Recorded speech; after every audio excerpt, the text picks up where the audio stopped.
Very good morning to you and welcome to day one of the Predator EuroTour KAMUI Slovenian Open. We are live from Podcetrtek and we are playing 8-ball, and our first match for you today, Daniel Maciol from Poland is up against Germany's Sandro Zschunke.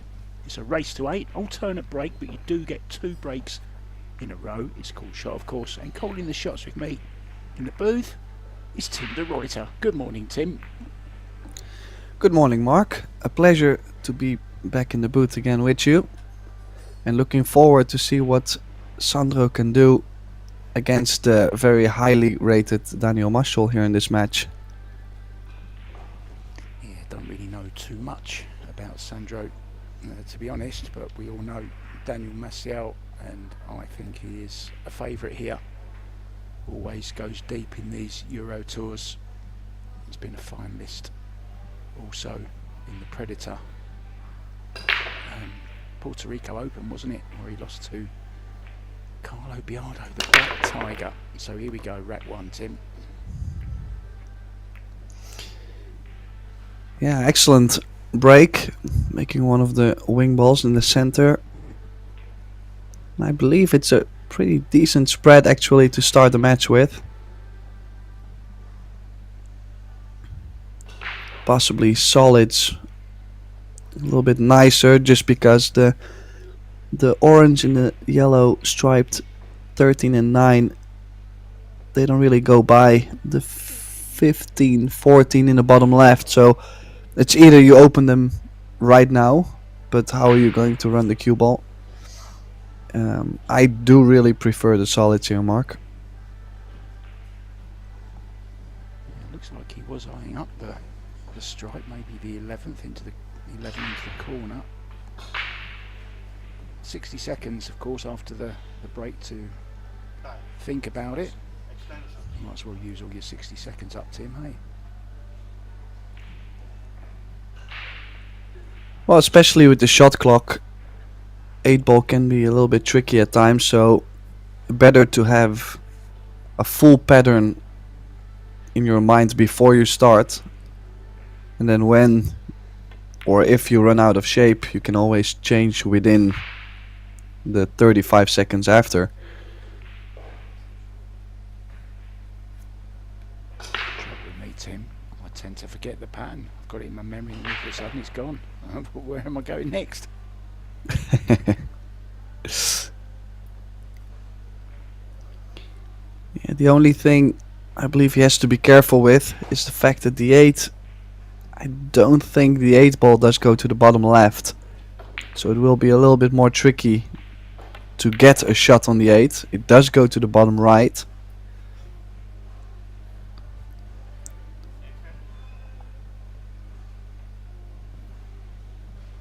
Yeah, it would be nice. Red 3, isn't he?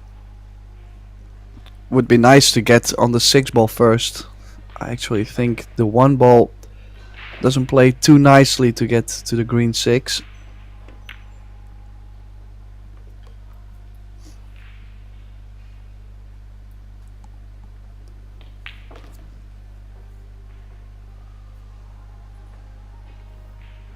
Very calm, cool, collected, cool as a cucumber, as we say.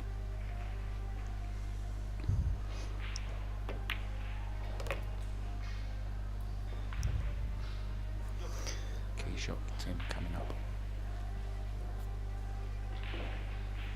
Yeah, left himself pretty nice on the 1-ball.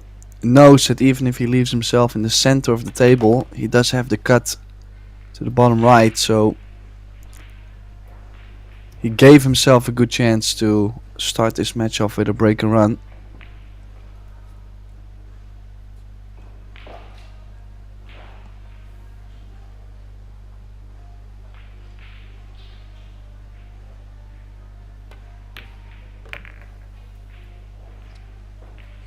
Absolutely perfect start there, from start to finish. Great break, took that extra little bit of time to work out his pattern, and it seemed to go exactly as he planned it, Tim.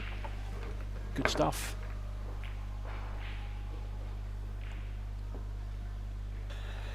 Yeah, I mean, in general, the Polish players, because they They have a pretty nice structure in their country. They have obviously a very strong league. They have a lot of good players. Then with the national championships, they play all the disciplines.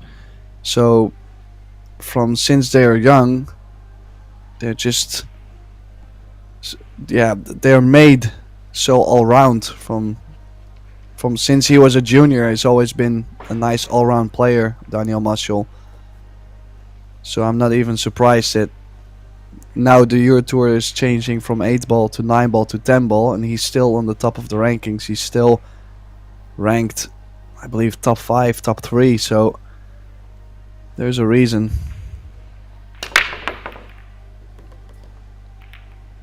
Great break again, Tim, making both wing balls this time inside. Table is tapped, guys. I forgot to mention. So there's no rack, no template. The balls are tapped, making little divots into the cloth, so they always sit just nice, so it makes racking so much more consistent, so much more quicker. I'm becoming a huge fan of tapping. I never thought I would, but I am.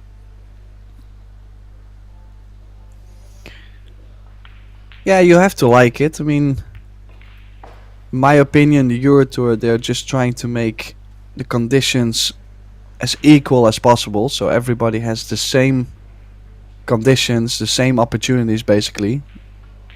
And then in the end you will see the player that is the most consistent or has the highest gear within these conditions.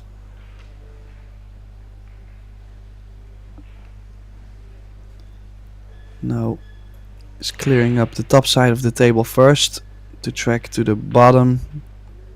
Has to be careful though, because as you can see, the 4 and the 7 only go to the bottom left, and the 1 ball is a little bit lower than the 6 ball. So he is going to try and play a little bit in between, to where he's going to play on the 1, near the 1. But if he runs a little bit far, he can already take out the 6. I think he's perfect on the 1 ball too. He's straight in on the 1, so small draw. And then it will be a couple taps. I mean, it doesn't have to be too difficult from here. Perfect start, Mark. It's kind of what we expected him, I think. He really is such a polished Polish player.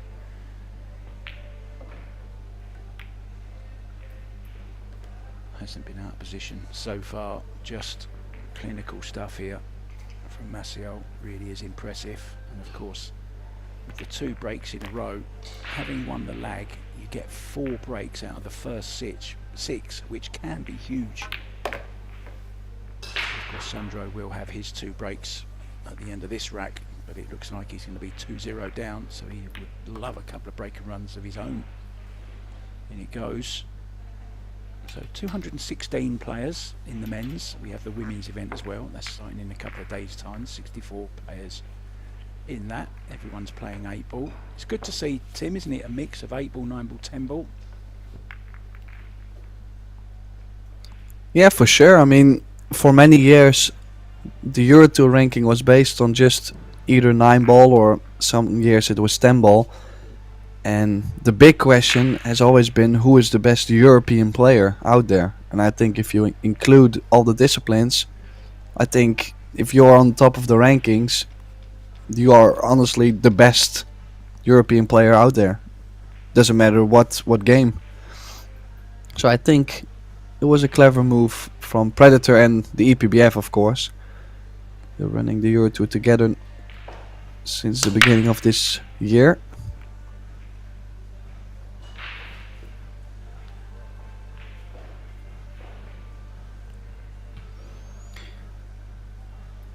Well, lost the cue ball a little bit, as you can see, traveling 3 rails around, but has managed to make 2 balls.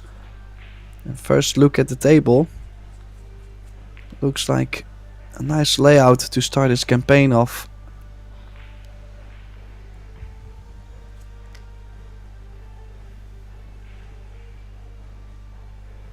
Doesn't take as much time as Maciol did after the break.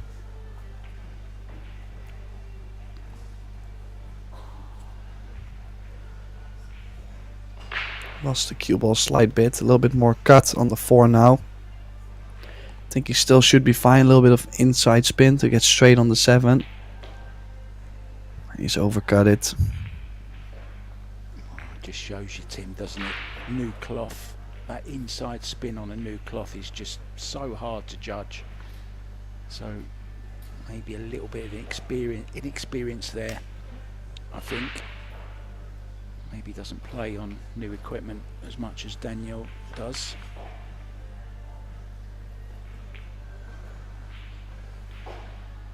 Well, there might also be some nerves involved, of course. I haven't seen him too much, as far as I know, on the European Tour.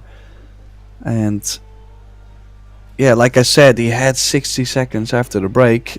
And I think after 10-15 seconds he was already shooting his first shot. So yeah, could have maybe settled down a little bit more. Yeah, it's a sure sign of nerves, isn't it, Tim, when you play a shot a little bit quick, maybe a little bit panic sets in, not really settled yet. So trouble is, you can't afford to take too long. It's a race to 8. You don't really want to fall 3-0 down.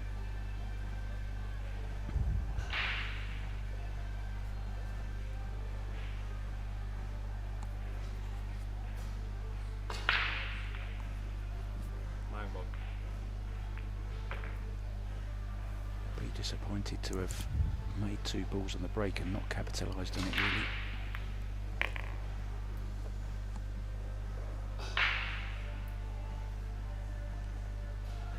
Yeah, opened. Well, he still does have the angle on the 11, and he needs the angle to cross over to the 10 ball as well. Either to the 10 or to the 15. Just slightly awkward queuing over the 8 ball. Expecting to make it though. Oh. See, just that little bit of awkward queuing, Tim. That's why I said I didn't think he was ideal on that 11. Just awkward queuing. So 1 miss each so far. They've both been overcuts.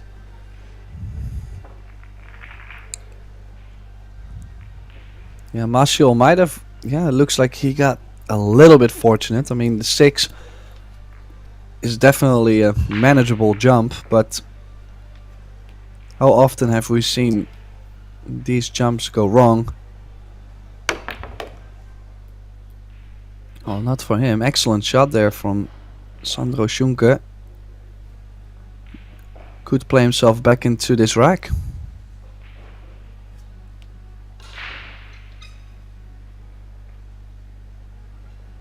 Beautifully played. Well, definitely was not trying to land close to the rail. We'll have to settle for a long 5 ball now, which shouldn't be the biggest problem, but yeah, could be his first game on the board, so there is still a little bit of nerves to put yourself so long, so far away from the object ball.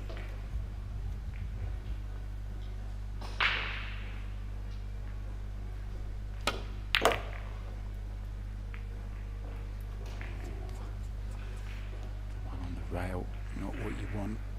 Tricky into the side of the rail. No problem. So that'll make him feel a whole lot better. So 1 mistake each there.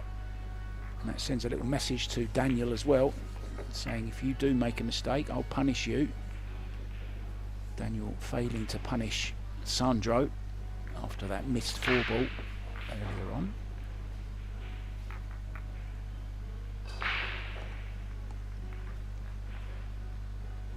Plenty of action coming up for you today, guys.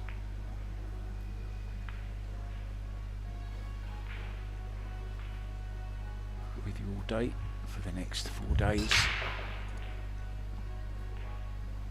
Tim and I actually have just been commentating together elsewhere on the Commonwealth Billiards Championships, the first ever one from Mauritius, and very, very enjoyable. We commentated on the 10 ball. Champion Craig Bauer from South Africa. Good fun, wasn't it, Tim? Yeah, the event was definitely something else, and it was a great experience. Glad I was a part of it. Was a lot of fun actually. Oh, look at this again, 2 balls on the break. He does have a massive chance now to tie the score at 2.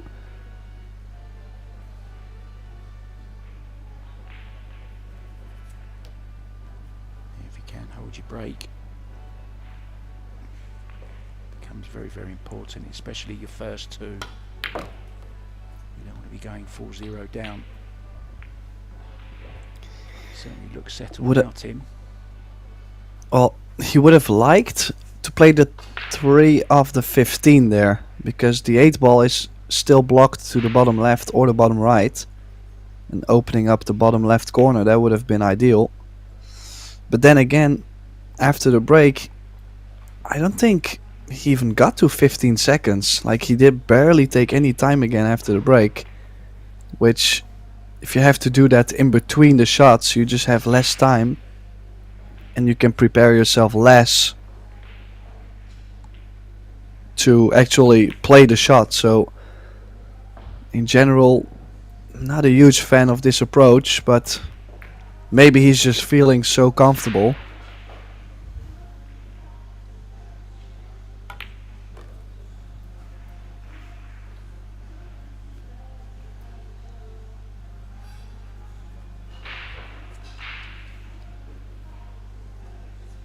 Yeah, a little nod of the head. Don't think he's gotten straight, so could land in between the 14-2. No, he was still able to hold the 2 ball. Not sure why he looked a little bit shook there. Now it's all about how he's gonna get on the 8 ball, because the 8 surely does go to any top corner or maybe the right center pocket, but you still have to get there as well.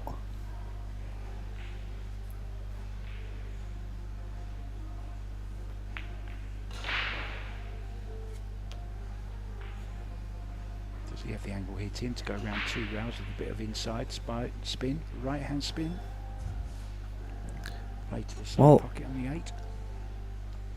That would be the shot if he can make the 6. Yeah. Ooh. Yeah, as you can see, he was already playing with left spin just to curve around the 9. I don't think he had the full pot on the 6 ball. But he did get on the 8, and it's a long one all the way to the top left corner to tie the score 2 each against Daniel Maciol. Wow.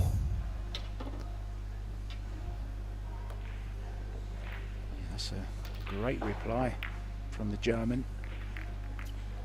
He feared the worst when Daniel was 2 up and then had that chance until he missed the 11 ball, and it's changed around since then.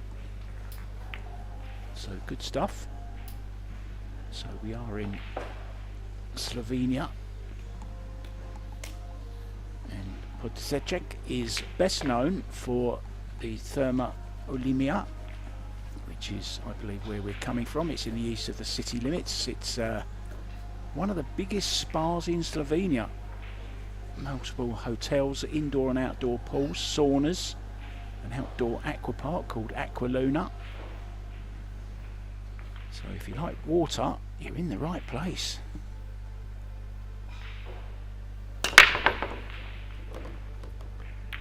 Wow, what a break that is, Tim. What a break that is.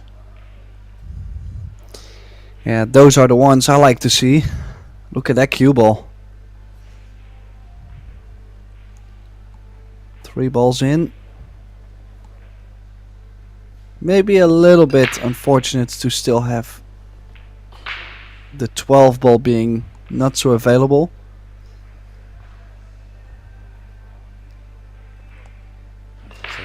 Tim de Ruyter is a very, very hard man to please on the break, but I think he's salivating at that one. That was absolutely fantastic, I thought.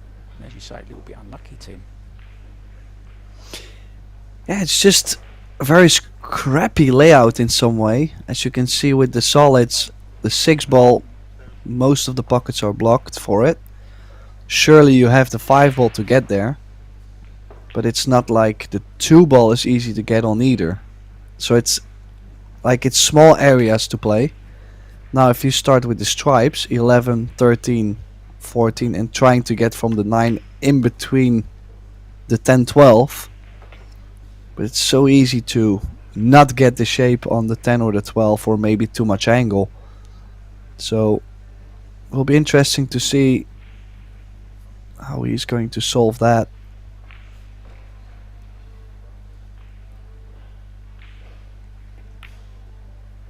Nonetheless, he has made 3 balls. He has made 3 balls on the break, so he does have plenty of space at least on the table to maneuver the cue ball. That's the good news.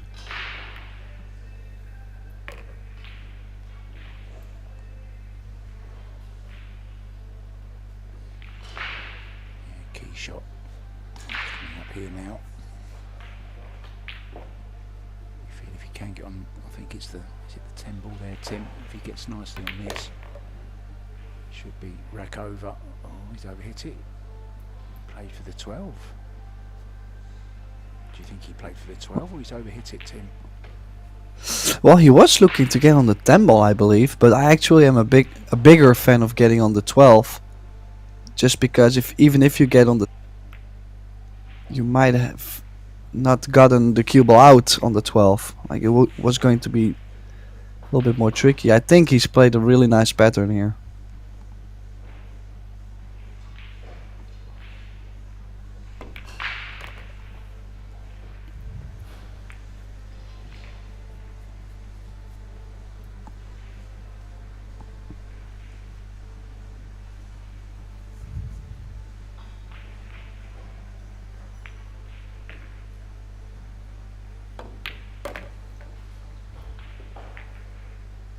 Great stuff from the pole. Now one lady missing from the Slovenia EuroTour will be Jasmine Ocean. She's actually about 50 metres from me at the moment, getting some practice in double kiss, playing on the Predator tables there, of course, because her and Kelly Fisher are off to Indonesia. Their tournament starts on the 14th as the men's open, women's open and the mixed doubles. And she told me last night, Tim, that she's playing doubles with Marko Tojča. Oh, that's definitely an interesting pair. Looking forward. Fresh from her first, well, anybody's first, because it was the inaugural Women's World 8-Ball Championship, just took place in Green Bay in Wisconsin, and Jasmine beating Chevchic Centino in the final there, heel. So congratulations to Jasmine. Back to this one.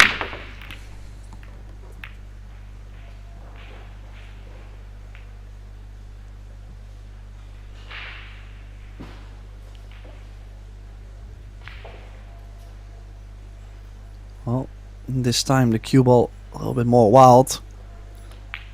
But in the end, especially playing 8-ball, the main thing is make something on the break and don't scratch. I mean, like in rotation games, it's a big difference if the cue ball is in the center of the table or positioned with the next following ball, so you can maybe track where that ball is going. But in 8-ball, because you have so many options anyways, the main thing is to stay at the table. I'm very impressed with the way both players are breaking at the moment, Tim, as well. They're both making balls, and good start from both.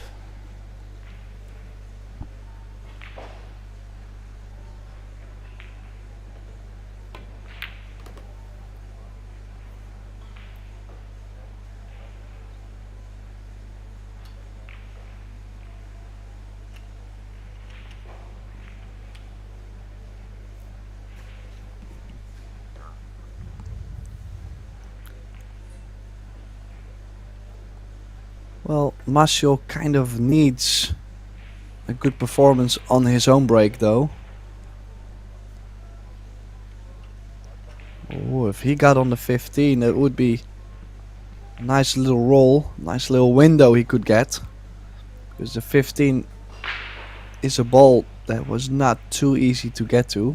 Of course has the 13, but you need perfect shape. Does not have the 15 as you can see, so a little bit of trouble.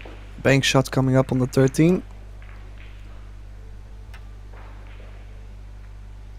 I always feel banks are never guaranteed. They're always kind of open to interpretation. You know, you play a little bit of spin that you don't want, Tim, or a little bit of bottom or something changes the angle, but he's played that pretty good.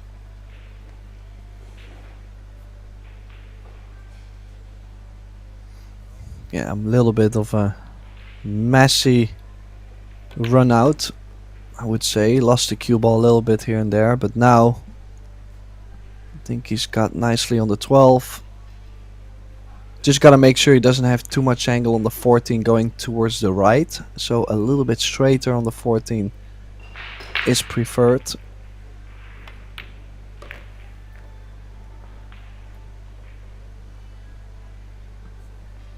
And I think he can play with top left spin. Basically anything on the left side of the 8 is okay, just guarantee yourself a shot.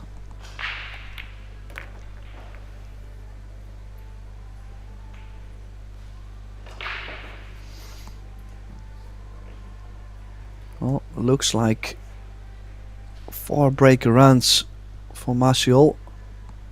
Starting the match with 2.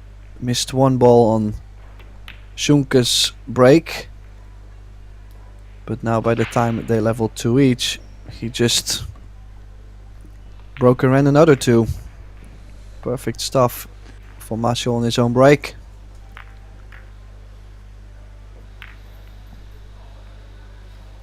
Good to have everyone with us, guys. We do have a look at the chat every now and then, just to see that you're all happy. Maybe one little sound issue which we will work on for you guys. We want your viewing and listening pleasure to be perfect.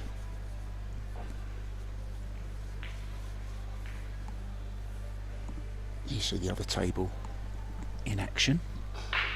Also has commentary.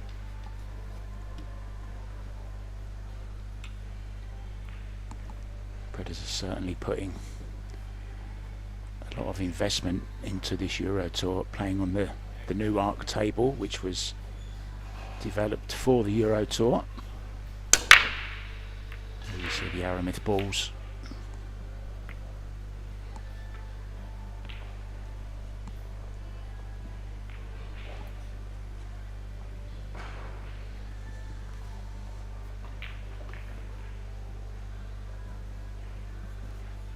Once again, the ball into the side, Tim. What's he got? How's it looking to you? Well, the stripes could be a little bit difficult. If you look at the 13 not going to the bottom left, the 10 ball not going to the top left because of the 11. So a little bit more difficult stripes. That's why he's going for the solids. Now I wouldn't mind leaving the 3 and the 5 to get to the 8 ball. 3 ball is pretty decent to access, and with the 5 being near and the 8 on the top side of the table, I wouldn't worry about that part. It's mainly to get a good angle on the 2 to get to the 7 ball.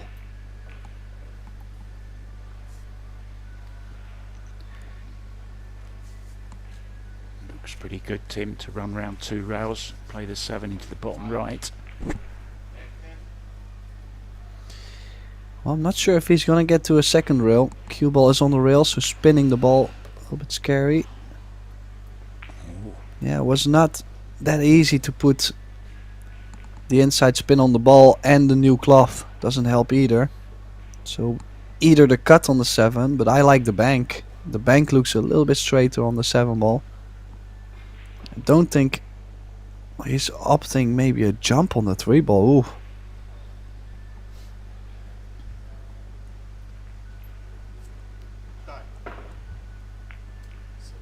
Basically banking the 7 ball with stun. So cue ball will go slowly up table to the 3 or the 5, so ball just nudged that 10 and 11 open, Tim. That's made a little bit of a difference.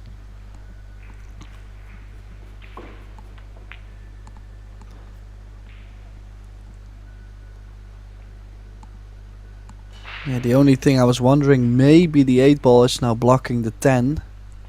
That could be a little bit of a rescue for Zschunke, but then still Maciol can use the 9 also to cross over to the top side of the 10-11. So there is options. If the 10 doesn't go in the top left, he could play the 10 in the bottom left.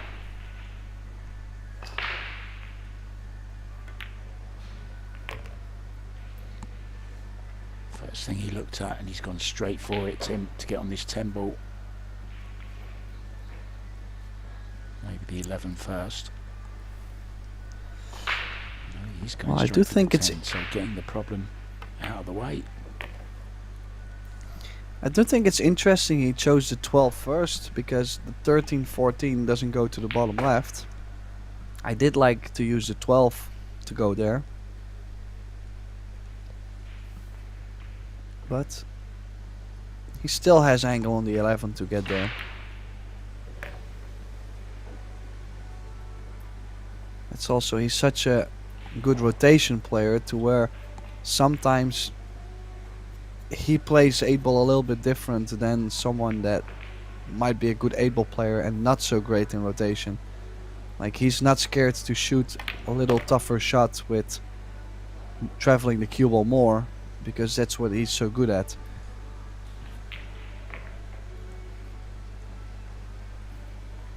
Just difference in patterns.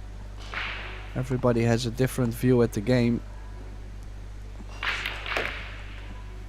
Yeah, and I always think, Tim, that 8 ball kind of lets the players show off their personality a little bit more, you know, their style. They can be, you know, you can be different to others and still run the table. Everyone doesn't see the same patterns. Everyone has favourite shots over others. That's why I think it's a very, very intriguing game.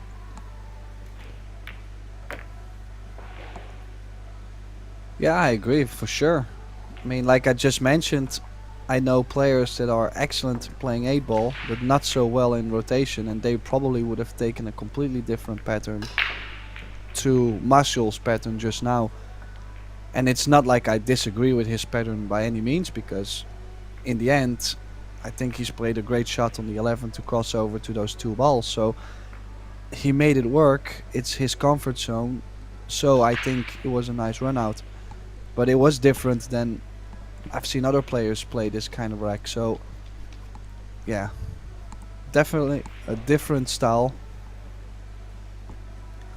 Yeah, But so the first rack against the break, which means Daniel now has a 3 rack lead.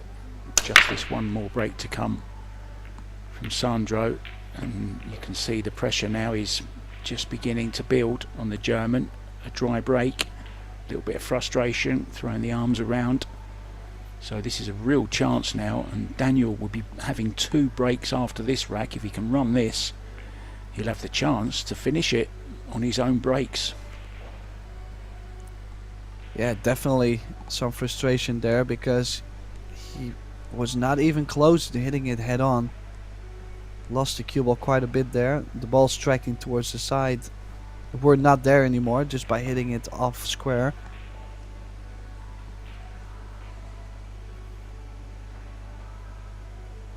Now probably playing the 9 to get to the 13-11 as soon as possible, just because it has a small positional area to get to. That's also a thing for Maciol, I would say, is the sooner he clears those balls out where there's a small positional area, the more likely he is to run out, because whenever all the balls are spread in the open positions on the table, the more open areas, that's where I feel he's always going to get shape. Runs the cue ball very nicely in general.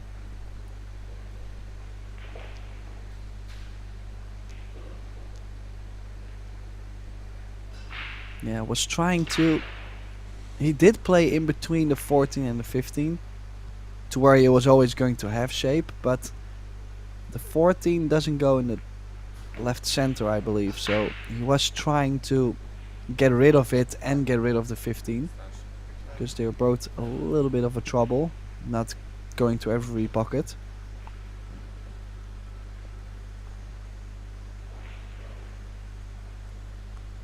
Might have to shoot the 14 still. I mean, no, he's going forward off the 15, trying to leave himself in between the 5 and the 8 to still get on the 14. A little bit of change within the plans, but still he does have a nice angle now on the 14 to still get to the 10, and then he can use the 12 to run the cue ball back to the center of the table on the 8. Slightly awkward cueing to the side of the 8 ball. That was his last miss when he was cueing by the 8, but okay this time. And now Tim, he should be out here, and a 6-2 lead.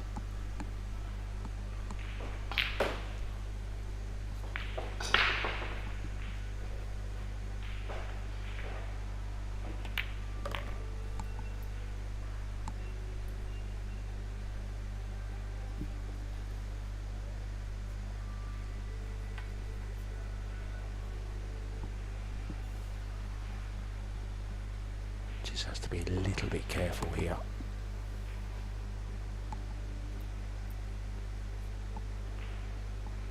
Well, almost perfect on the 8. This is for 6-2. We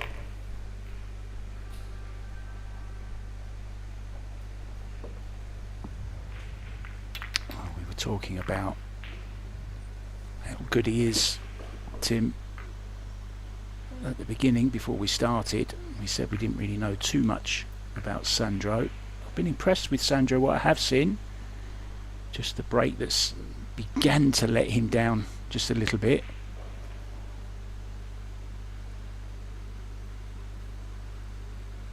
Yeah, if you look overall, he's missed one opportunity where he hooked himself and he had to take on the bank shot on the 7, and then followed up with the break.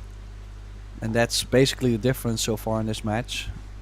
With Maciol playing perfect so far on his break, it's always difficult, you know. If Maciol won the leg, if he plays a perfect set on his own break, well, you should have won the leg. That's basically it. Not sure what the hold up is here. Maybe an issue with the scoreboard. Could be that. It is now 6-2.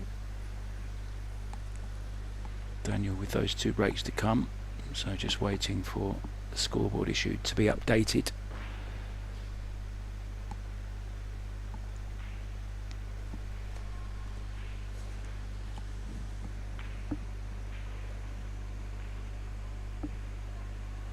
Plenty of action coming for you today, guys.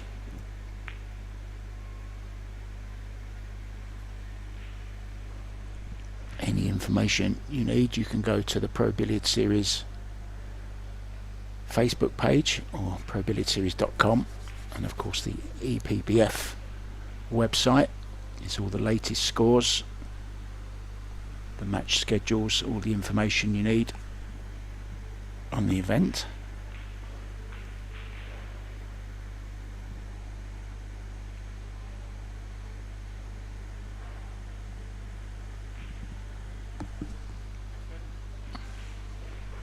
Give you some latest scores just while we're waiting.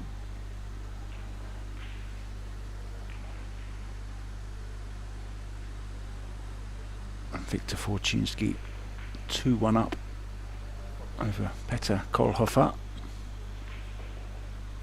Dimitris Strivinas is 5-1 up against Matus Veluk.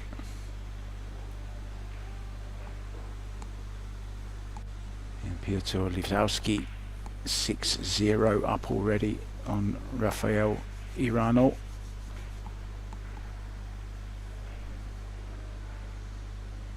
on the hill already. Claudia Rovon. 7-0 up against Justus Pavlin.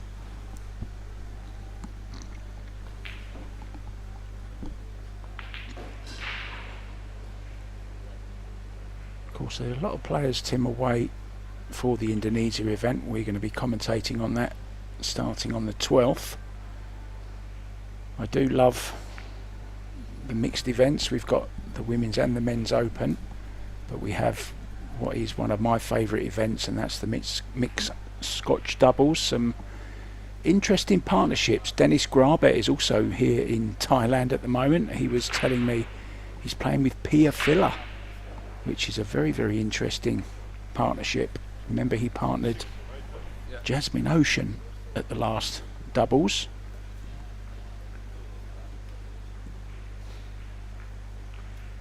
So we're getting underway. Scoreboard is fixed.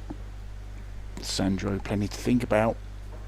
Daniel with 2 breaks to come, looking to get this match over and done with in the first round of the Kamui Slovenia Open. Oh, close to the scratch there.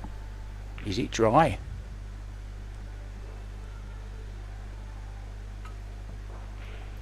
No, I do believe he still made one.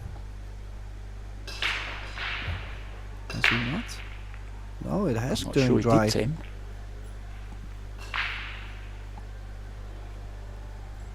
Well, still leaving the door slightly open for Zschunke to play himself back into this match, but I mean, doesn't have to play perfect from here, but cannot really afford himself a lot more mistakes. Would do himself a favor to get out here, but then again, not that much time after the break.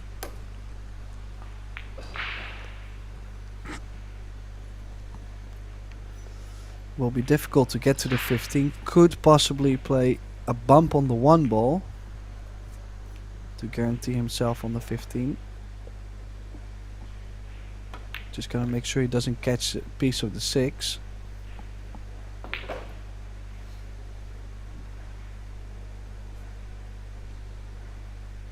Well, he doesn't have to shoot the 15 from here. He's straight on the 9. The 9 is now being blocked a little bit by the 1 in the center, so shoot the 9. Take the 14 to get to the center of the table, to where you always have the 15 or the 12. That's probably what I like the most.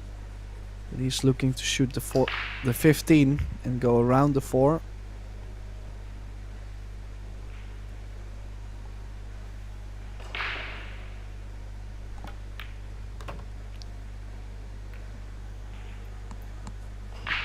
Oh, he bumped the 4, but look at this, the 12 ball does go to the bottom right.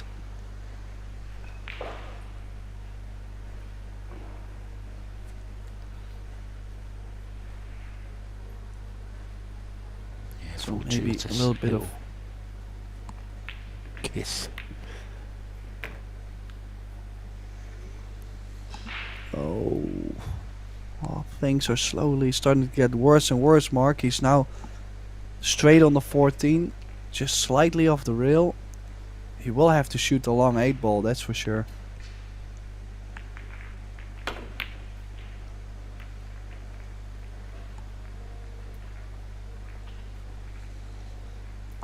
Yeah, snowball, didn't it? Didn't mean to catch the 4, did he? Before, was trying playing for the 11, and then it all kind of got worse from there. Tim snowballed until he got out of position.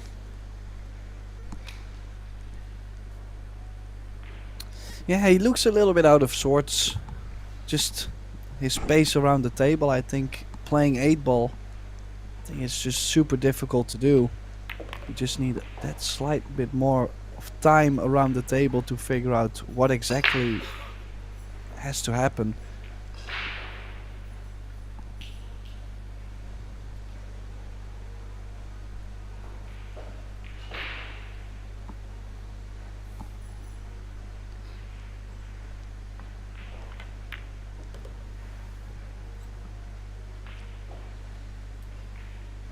Such a lovely stroke, Daniel Maciol. Really good touch player, plays the slow rolls very, very well as well.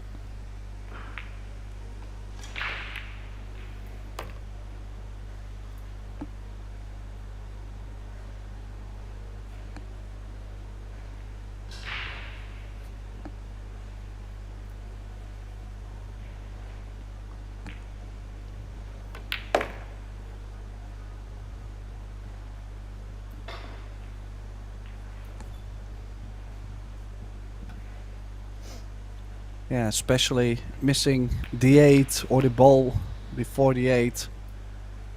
That's a scenario where I really don't expect myself to get back to the table anymore, because especially if you play a straight shooter like Daniel, you just know that he's going to find a way to run the cue ball around to always have shape. And that's exactly what he's done. He's going to get on the hill first.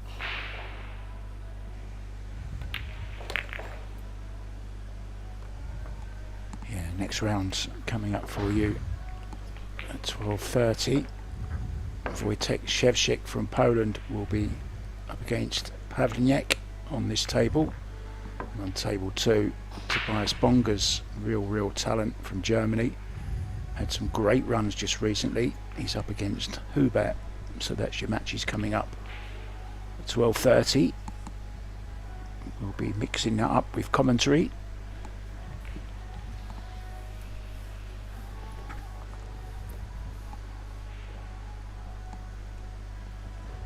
So breaking for the match then on the hill, 7-2. Daniel Maciol in control. Lost the cue ball slightly on the last break and came up dry.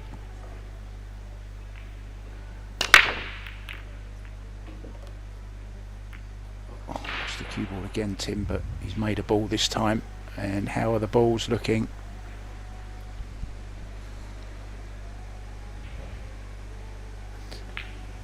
Yeah, interesting to see how he was breaking the ball so well in the beginning of the match to now losing the cue ball a bit more. The ball's not going to the side anymore. So it's an interesting thing, but overall I think the stripes, I mean you can go stripes or solids, but I think the stripes are very nice. If you go for the solids, you gotta make sure to play the 3 and the 6 in the left center. And to make sure to get there is already quite the task. The 4 has to go first and then the 3 and the 6. So that could be tricky.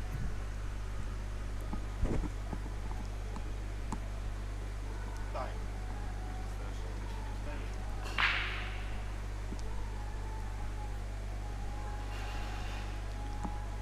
really do like the fact that he takes his full minute after the break to work out the pattern. Time really is something you can't get back, so why not use it?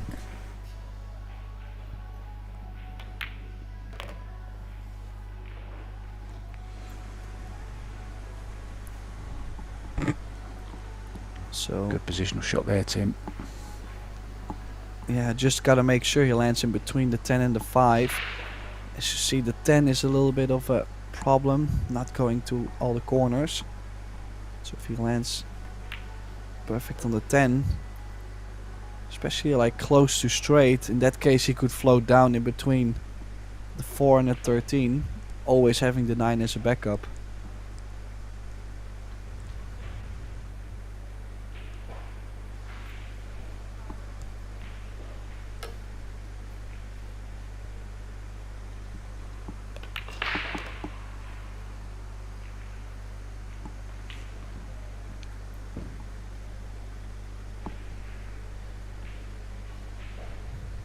Very ominous now for the German Tim, isn't it? Yeah, things not looking too great for Sandro Zschunke. And then again, not like he made that many mistakes, but I think also 2 mistakes on the wrong time, especially on your own break. And then you will always see Maciol now just, well, almost perfect on his break.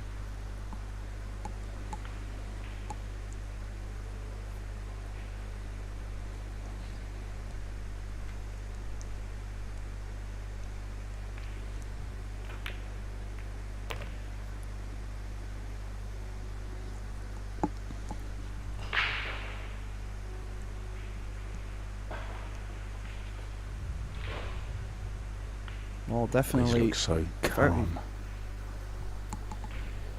very fast match. Lasted less than an hour, race to 8. Gives us like an hour break, I believe. Yeah, 12:30. We're back local time, guys. Hope to see you then. Well, what a way to start the Euro Tour for Daniel Maciol. Absolutely fantastic performance from him. Very, very few mistakes. One I can remember. Even fewer from my co-commentator Tim de Ruyter. I'm Mark White, and we'll see you for the next one. Ta-da for now.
found out which table is which. Okay. Which one is table one? We think it's this one. If you're supposed to play on table one. Okay, so we are on the correct table. Maybe. Chevchic? Yes. And then wait for your opponent. Well, it's easy. Yeah, I know. 60 seconds after the break shot. Extension of 25, which you can use at any time for a regular shot. After 25 minutes, 25. And you do everything. You write the balls, you do the computer, and you don't need any help. Okay, so I don't have to brief you again. Yes. And let's have the first game. And I will tell you when we are allowed to start. Because normally on other tables you can start whenever you want, but here we have to wait for the production. Private seconds. Yeah, sure.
You joined us for the winners' first round, 8-ball, race to 8. And at the table we have Poland's Wojciech Chevchic taking on Slovenia's own Svit Paralniek. I'm Gethin Davis, and joining me today on comms is my dear friend and colleague, Tim de Ruyter. Welcome, Tim. Thank you, Gethin. Pleasure to be here, and very curious to this match. Obviously, most of us do know Wojciech Chevchic, former world temple champion. He is up against Svit Pavliniek from Slovenia, a young man who I have not seen yet, but I do know Mitja Gradisnik, who in general helps out all these juniors, and he's doing a great job there. So in general, I'm expecting some good stuff from both players. Well, it looked like a dry break until that 10 rolled in, Tim. So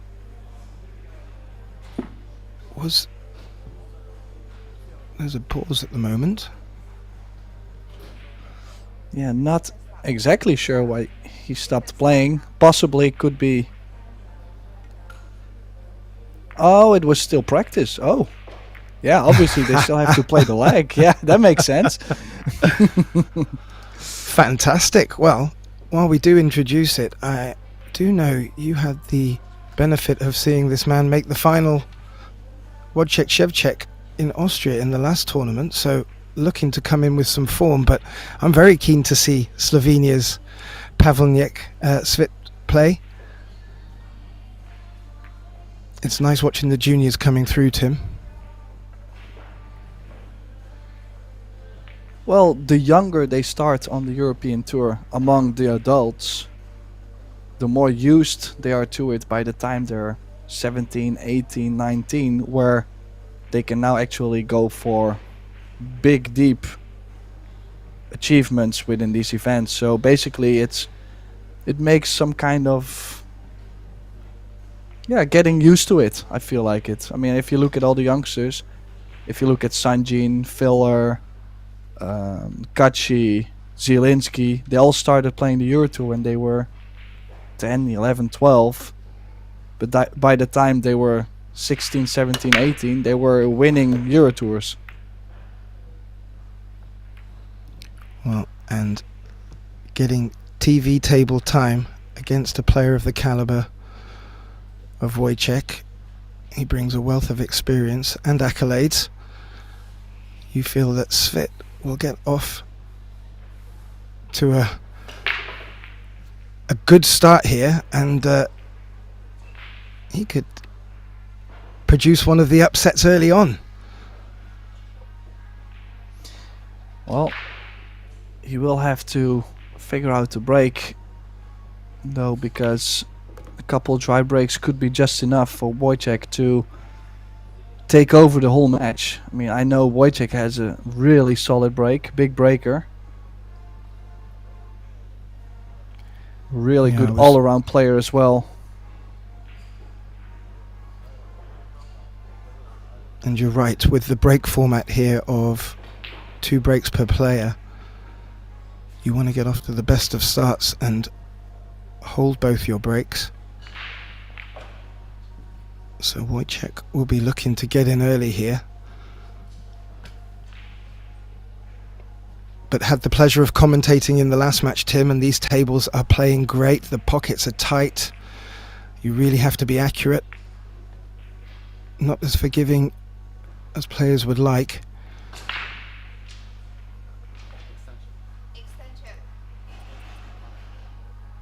And it looks like Wojciech's just gonna take this green on. Yeah, had to get rid of the 6 ball. The only pocket he basically had for the 6 was to this top corner. It was a guarantee to be on the red 3 ball.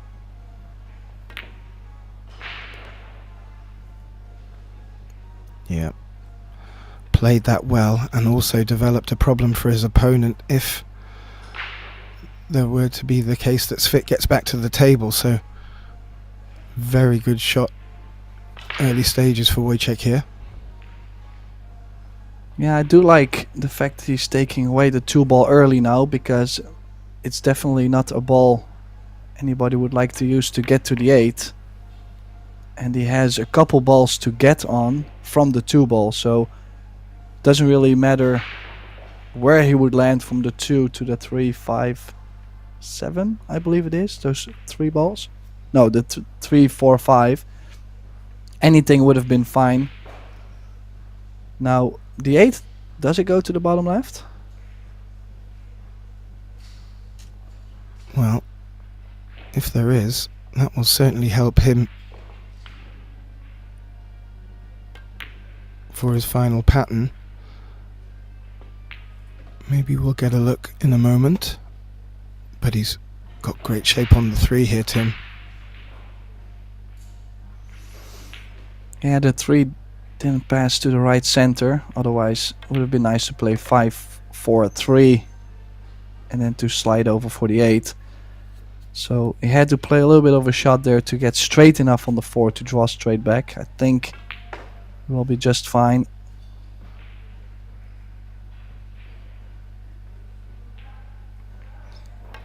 Now, as the favorite in this match, Wojciech Chevchic will be dangerous for Svit to make a couple mistakes early on, because as a favorite, when you see your opponent struggle in the beginning, they just gain that little extra confidence on top of it, and then it's super tough to stick with them. So the next break will be important for Svit. Any break is important, but I feel the early stage for a youngster is very important.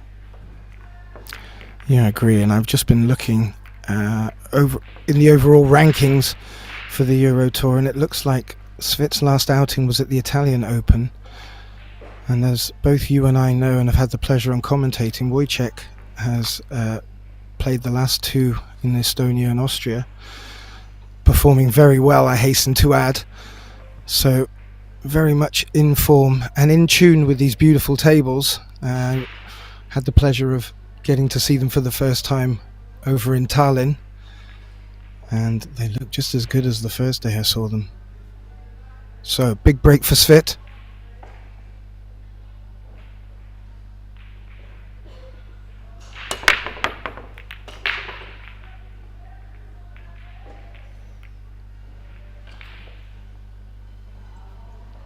Well, Yeah, another dry break, and that means his first 2 breaks have not been successful.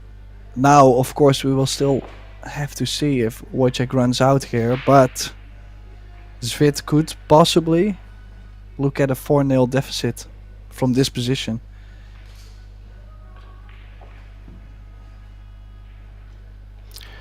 yeah, and as you alluded to, Tim, if Wojciech's power comes along with accuracy with his break, he could really look to turn the screws on here. So Svit hoping that either an unforced error or a bad position will bring him back to the table.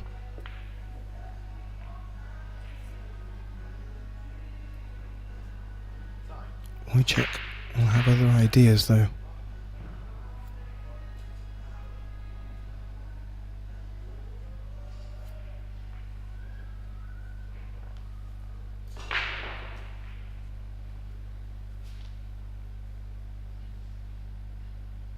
Chose to go solids. Now the 2, 4 and the 3 ball are laying just fine, so he's using the 5 ball to drop to the bottom, just because the area to get shape on the 6 and the 1 was a little smaller. So if you can target that right away, that's definitely one of the targets in the rack, I would feel like, one of the key positions.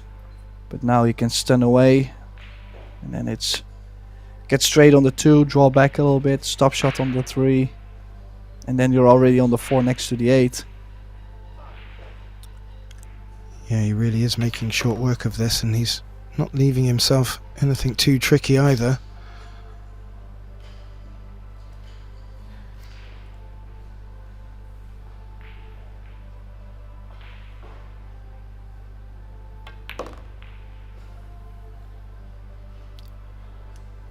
Yeah, it would hurt Svit losing his first 2 breaks after winning the lag. But as you said, 2 dry breaks. You're going to look for the opponent to jump on it, which is he's exactly done. And this will bring him to a 2-0 lead, but more importantly, he gets to break in his next round of, or his first round of 2 breaks, Tim.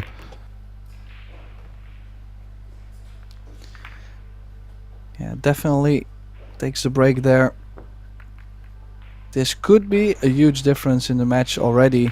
Like I mentioned, for young coming players, most often you see that whenever they get going during the match, that's where you can see that they are talented and they really have the perseverance to get going. But the early stages of the match is where you see the consistency, and that's where for young players sometimes can be difficult to show a good match against one of the top players in Europe. In this case, Wojciech Chevchic.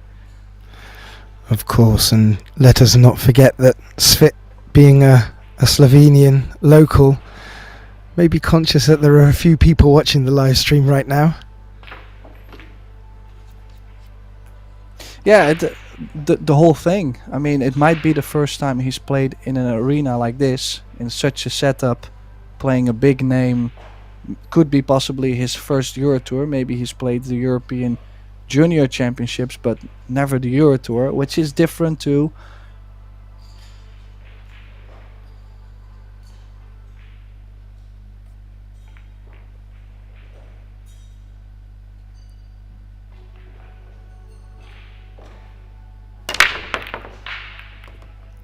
Yeah. Well, he didn't hold back there, Tim. 3 balls in the same side. Excellent cue ball control. Of course, the cue ball was not perfectly in the center of the table, but it's a combination of getting the cue ball at least past the side pocket, having still a nice impact on the break, and of course, the main thing, make balls.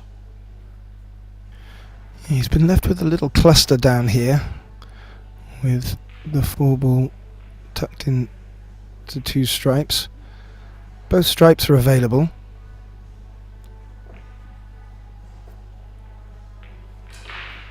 Maybe that will force his decision somewhat.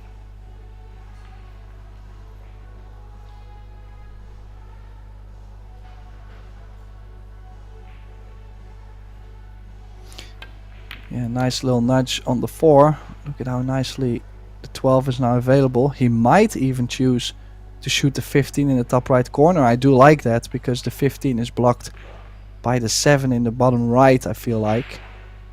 So then it would be 15-12. The 9 is tricky as well, but it could go a little carom off the 3 ball. Oh, that's a nice call, Tim. I was thinking more about how he would try and have to come down behind it and what that would compromise, but I like that shot. Well, I think if you can land in between, like 13, 14, 9, like if you can land in between, a stop shot on the 14 leaves him quite straight on a 9 carom off the rail off the 3 ball in the corner. And a stop shot on that 9 would mean also shape on the 13. Now he might look at it different, because obviously the 9, I think it does go to the right center corner or the bottom left, as you can see. So he's not playing a very creative pattern, as in, well, creative shots. He's more playing creative positional play.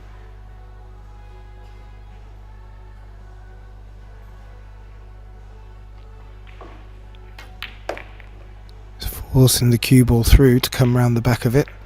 I think he heard you mention the middle pocket there, and it passes the 7 as well, I believe.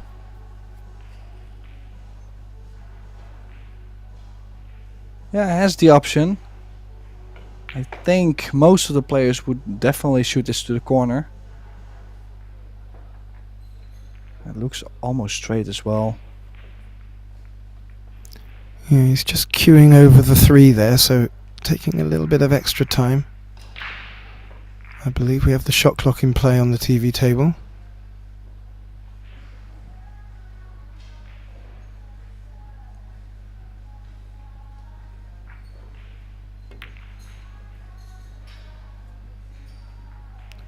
Oh, You Now- got up there a little early, Tim. the only thing I was wondering is that he had maybe a slight angle. No, he was straight. Why did he play the stun follow? Like, I think it made it more sensitive instead of a solid stun. It's an interesting stroke he's played there. Made the shot slightly sensitive, missed it, and the first time we really get to see Zvit Pavliniek at the table. Yeah, and Wojciech has taken a lot of the traffic out of play for Zut, and I fancy this is a good opportunity for him.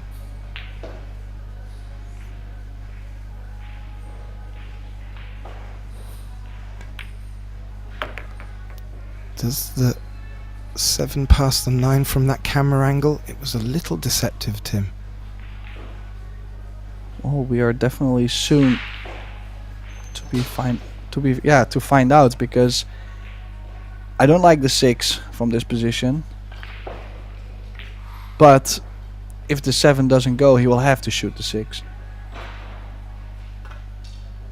So yeah, it looks like the 7 must go. I'm sure he wanted to finish on the 6 rather than this 7. Played it well.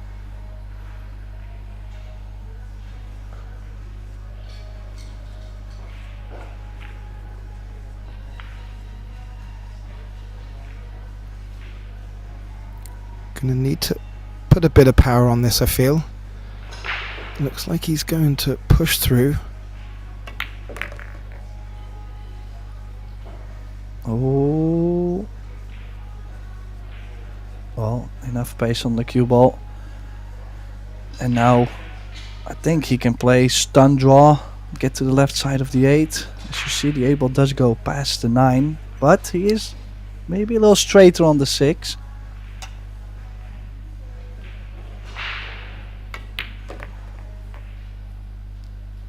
Oh, made that look easy, Tim.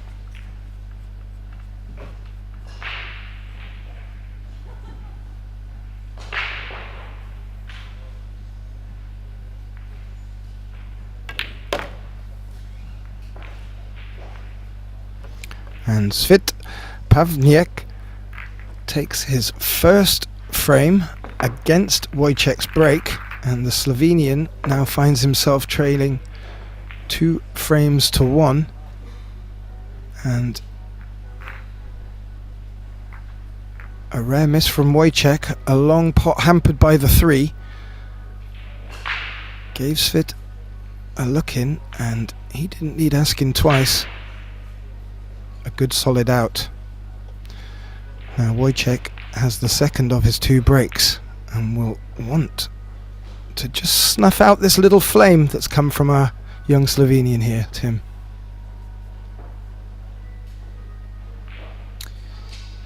Yeah, well, if you consider the break he just had, I wouldn't be too worried actually, being Wojciech.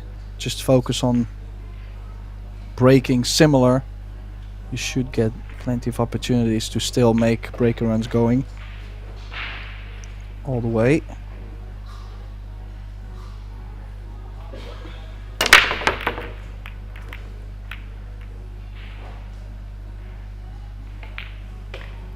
I saw one drop, Tim.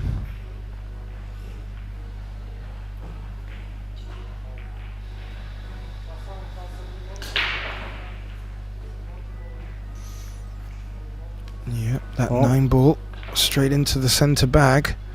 Seems to be getting a couple in there off of his breaks.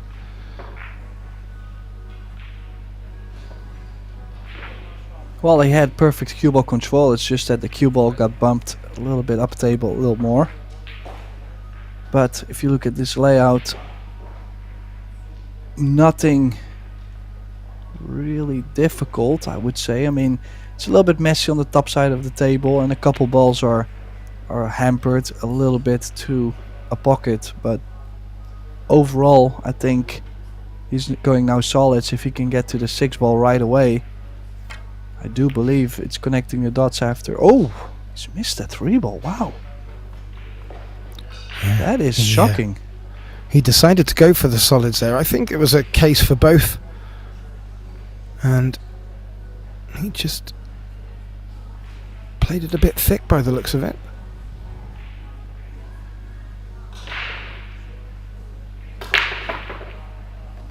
Didn't really fall into a position either.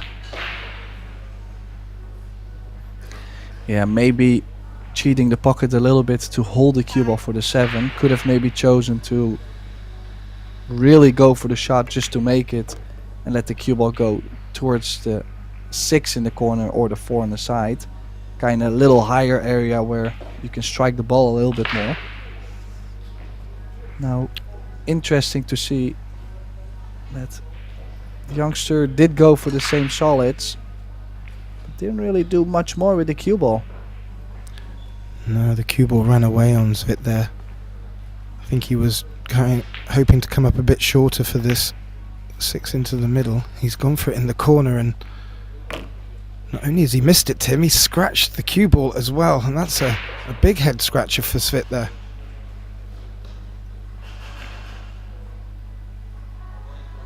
Maybe a bit rushed, Tim? Were there other options? Well, also, being that age, maybe he was already thinking like, oh whoa, I have a chance to level the score, you know, I might have myself right back into this match. Maybe you just don't know sometimes what goes on in players' their minds. So that could be one thing.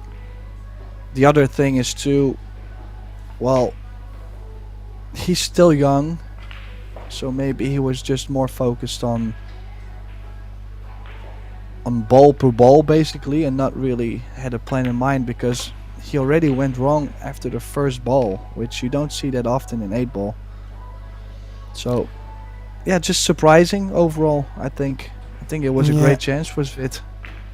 I do too, and what Svit has done, I mean, ball in hand was clearly one large mistake, but he also opened up the blue 10 ball, which would have been probably the reason why stripes were turned down in the first place, and they've opened up now for Wojciech here, so not really too much to hamper him. A little smirk on his face there. Maybe he finished a bit straighter than he wanted to here, but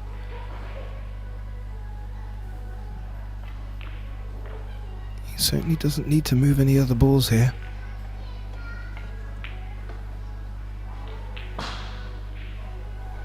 Well, could be a little bit tricky. I do still like to play the 14. He's actually playing a different pattern. Oh, I do like this. Nicely spotted. He knows if he plays a stop shot on the 10 or close to a stop shot, the 11 to the top corner gives himself an angle running towards the 14.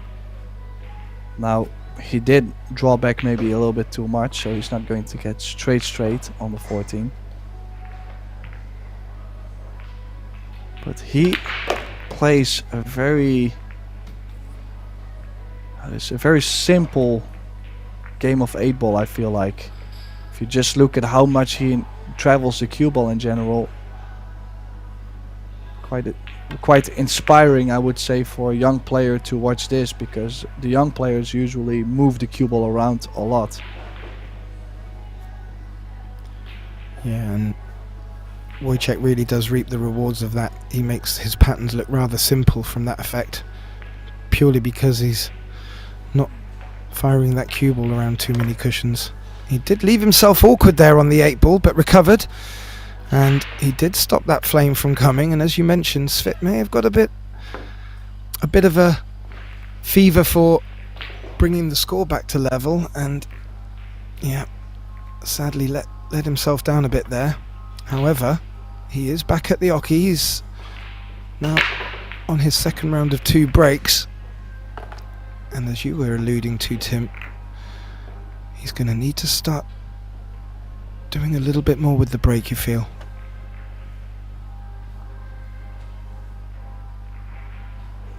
Yeah, well, the thing is, I do believe I've seen the balls going towards the side go a little bit low for Svit.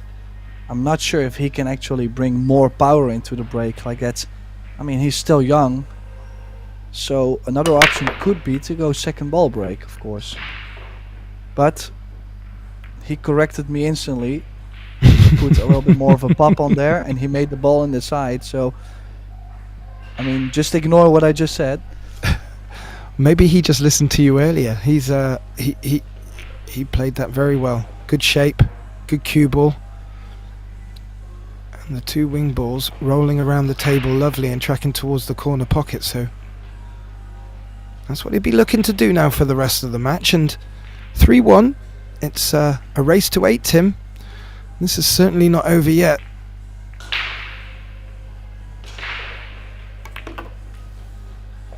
Well, it's for sure a long way to go, and Svit has 2 breaks here, so even though Wojciech will be breaking after the next 2 breaks, sure, if he can make it 3 each, I don't think he's lost such a big advantage in this match.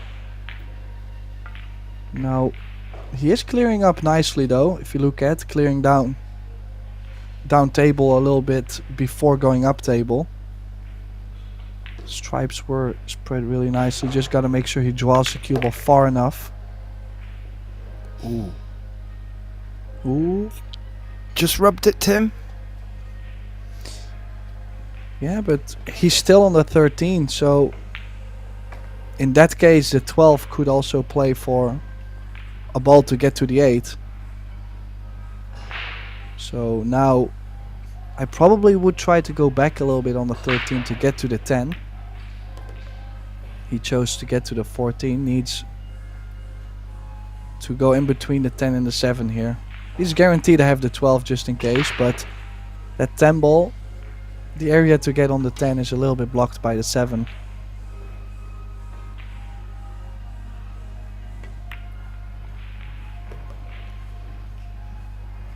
Yeah, good pace.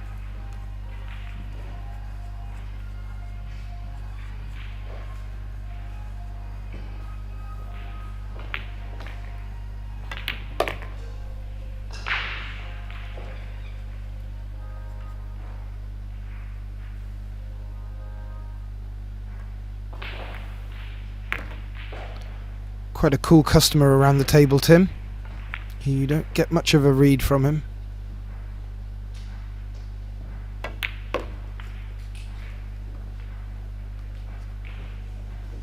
And Svit Pavliniak takes the 5th rack,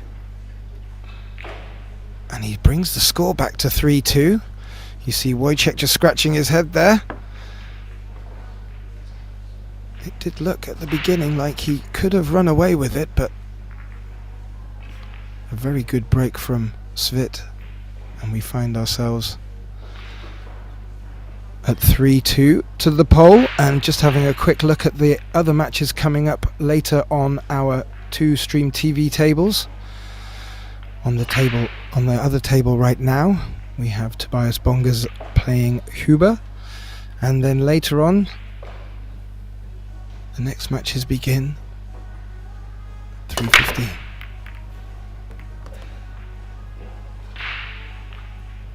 Well, now this time he found both of the balls tracking to the side.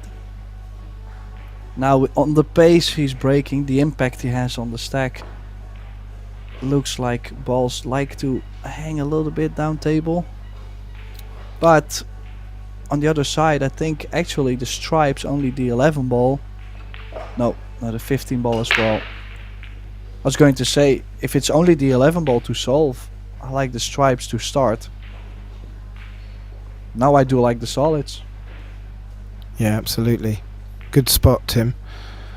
That one lonely stripe there does become a big problem ball for him, so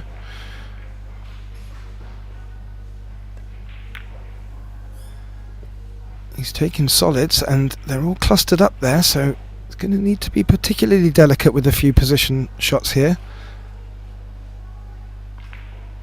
But most of the other traffic is well away from it.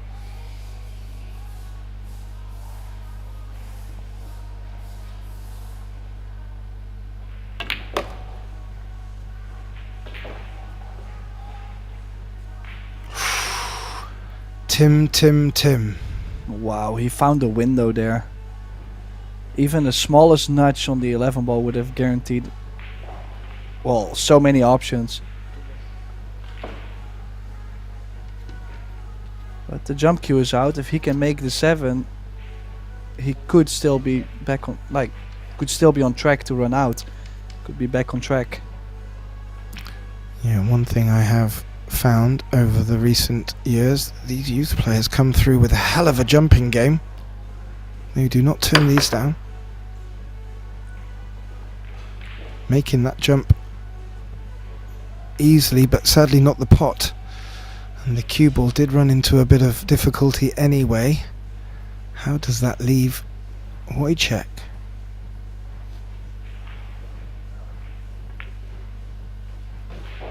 Well, like I mentioned, the 11 ball needs work. Now the good news for him is he can take the 11 ball out right away.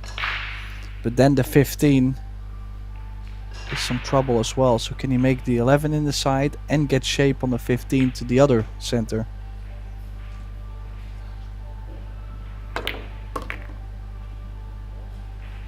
He's gone for it, Tim. And I'm not too sure, but I think he may have made that. Oh, great camera angle. Looks like he can see enough of that.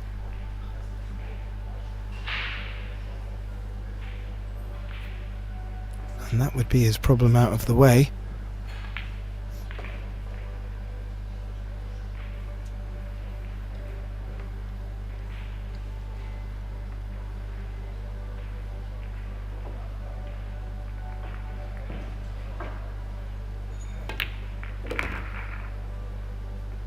Yeah, nicely done from Wojciech. Gotta say, a little bit unfortunate actually for Pavlin, because he left Wojciech perfectly on the 11 to also get the 11 out and move the cue ball to the 15. So basically the first 2 shots was solving the problems. So that's a little bit unlucky. If Wojciech did not have the 11 ball to start with, I would almost have said that Pavlin would come back to the table. Ooh, maybe you can still say it, Tim. I did not expect to see that at all. I lost my words there. I did not expect that at all. Especially with, even if he bounced the cue ball more off the rail, he was always going to have the 13 or the 9. So that's such a shocking miss. We could still see this match go 3 each, which that's definitely not what we've expected from the beginning.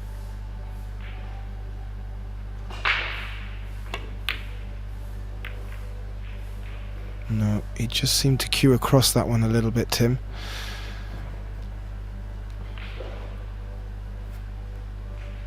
And he has not created any trouble for Wojciech either. That's a bit disappointing.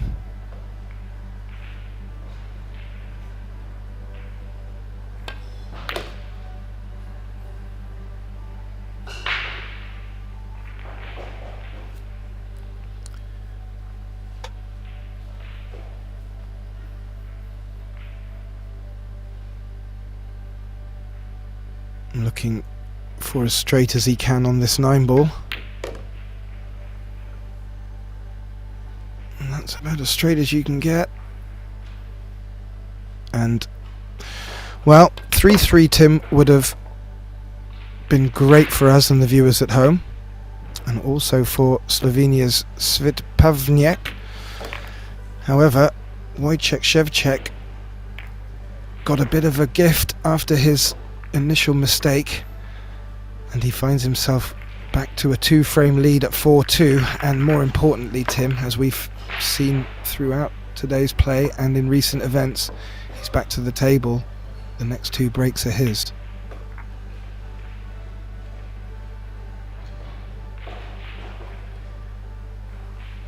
Yeah, I have to say, you look at some of the highlight shots there, Tim.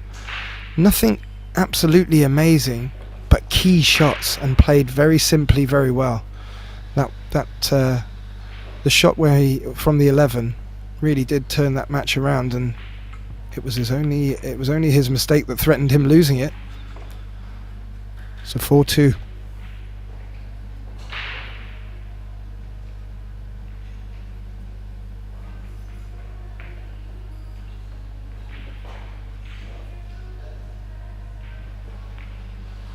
Yeah, let's see if he can produce 2 of those breaks like he did before. He's been breaking the balls very well.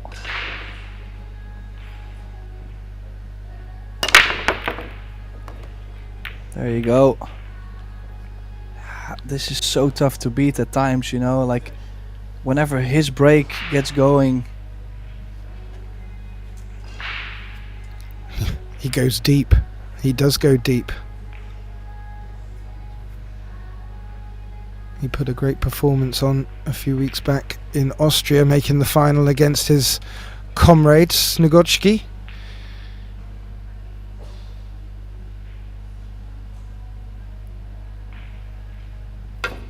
And he finds himself straight back in on the TV table in the winners round 1 today.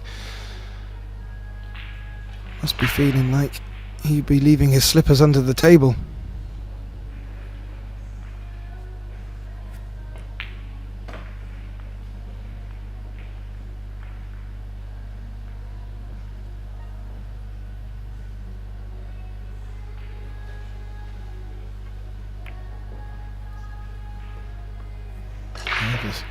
The solids do look in very good shape here. Yeah, there's no way he was going to mess with that cluster near the 8, right? No, and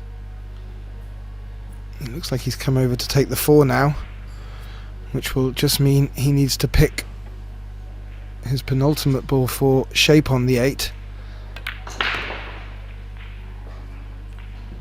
And as you were saying earlier, Tim, his patterns aren't very complicated, and he doesn't need to move the cue ball so much when he puts himself in these positions. And when you don't have to do too much, Tim, there's not so many chances for mistakes.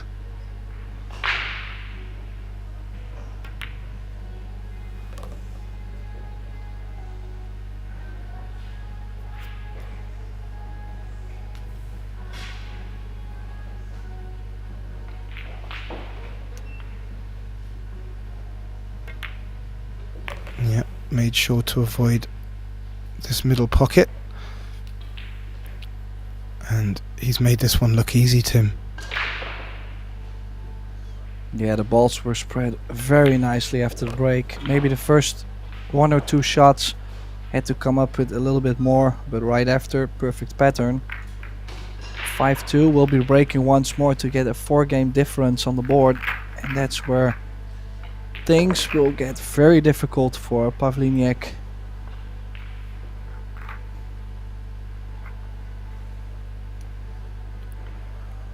Well, he is putting on a good show, and his national support should be proud of him.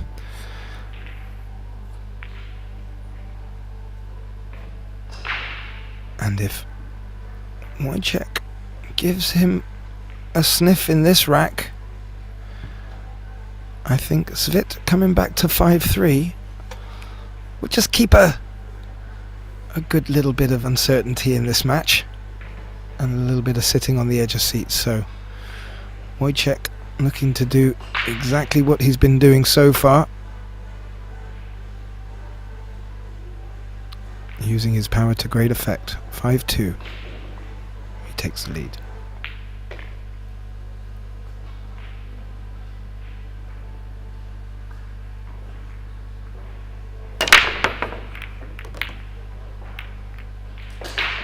There we go, 2 balls in, cue ball, a couple bumps. Oh, but this can be interesting. Look at the 8 ball in the top right corner. Couple balls on the top left. Couple solids. And then 2 stripes together with the 8. Look at the 8 moving. Yeah, and the 2 knocks on the cue ball. It's limited his options now. That 8 ball.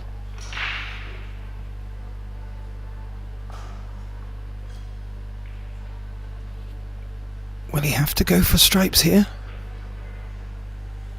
I don't think he can. I don't think it passes the 10. Well, that's the thing. If the 14 goes, you're gonna play the 14 and bump the 8. But if it doesn't, I mean,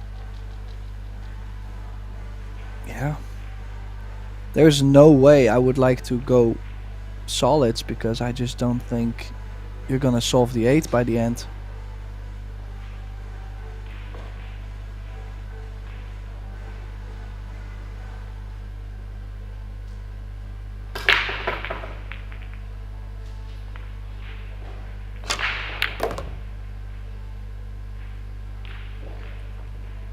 Well, he is going to be left with that problem, Tim. He's taken solids. That was a good 7.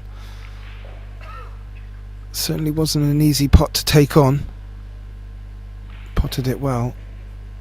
Now, it's going to be, how does he find his way to resolving that issue up in the top right with the 8 ball? Well, and he still has, yeah, I was gonna say, has to take the 3 ball first. So, is he going to leave himself angle on the 5 to open up the 8 with possible position on the 2? No, he has something else in mind. Yeah, I was wondering if he could slide off the 1 and push over quite hard into the cluster of 3, and he would have the blue 2 as backup, but I don't know how.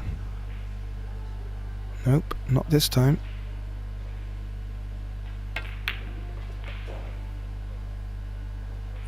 Now he does have like an angle on the 5 to run the 8. You don't have to run into the 8 very firm.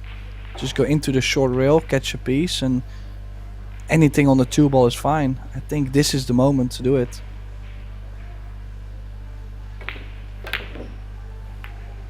Oh, and he's missed the 5 ball. This so similar to that ball he's missed earlier. I think it was a 12 ball he hung. Like, such a surprise. Yeah, I can't work out if he was just wanting that perfect angle to knock out the 8, which he did very successfully, or if there was just a little bit of complacency and was focusing too much on that. But it's happened a couple of times now, Tim, and Svit maybe unexpectedly finds himself back at the table, but again, a lot of the traffic that would have been hampering him is out of the way.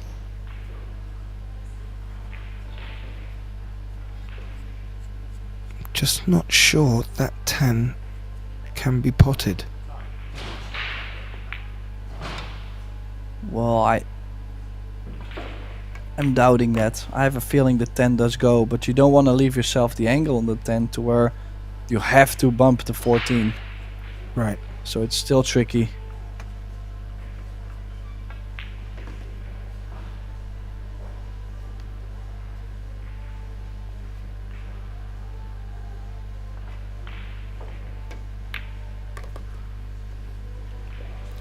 Yeah, difficult cueing against the cushion there. Potted it well, but has brought the cue ball back onto that same cushion. That makes this 9 ball a lot trickier.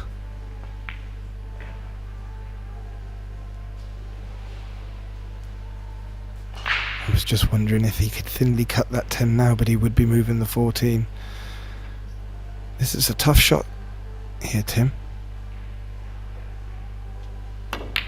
Yeah, and to get the cue ball all the way to the short rail, is he straight? He might have gone straight enough on the 10 to be able to draw away from the 14. I think that this might have gone absolutely perfect. Absolutely. Flirting with danger with the 4 ball as well. Yeah, you were right, Tim, he could.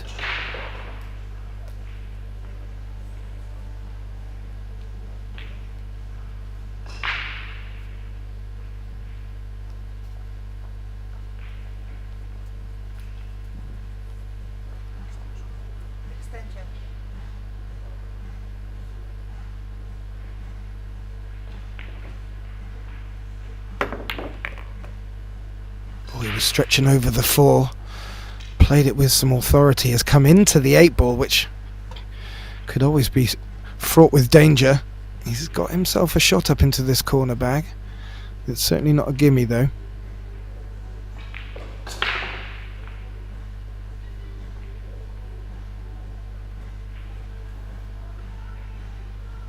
Such a tricky 8 ball. Ooh. He's hit it so firm as well. You know, pocket speed, it might have had a chance to still go, but at that pace, just feel like it would never slid in. And he returns the favor to Wojciech. Yeah, I tend to agree with you there, Tim. Playing it pocket pace with the 8 ball coming in slower gave it a lot more chance to go in and not be spat out on these tight pockets.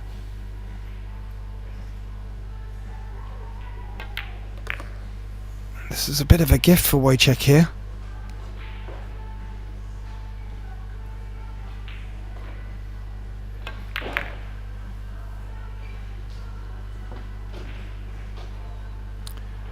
And Poland's Wojciech Chevchic takes that gift from Slovenia's Svit Pavliniak and finds himself with a 4-frame lead at 6-2. And it looked there that the young Svit was going to come back into it here, but sadly missed that long 8. And finding himself Wojciech in a 4-frame lead now. He'll be heading off to the restroom. It looks like we're having a pause now, full of confidence, and it will be interesting to see how the rest of the match plays out as we have a quick look at what has gone before, is being played currently and is coming up at 2:15. Some great matches coming up on the schedule. Yeah, especially the matches in about an hour from now. Snagotki, Mateusz Snagotki, former EuroTour winner, up against Yuri Pisclov, one of the best Germans on the national circuit. And then Arseny Sebastianov, a youngster from Finland, a very straight shooter, plays very fast too, pretty entertaining to watch.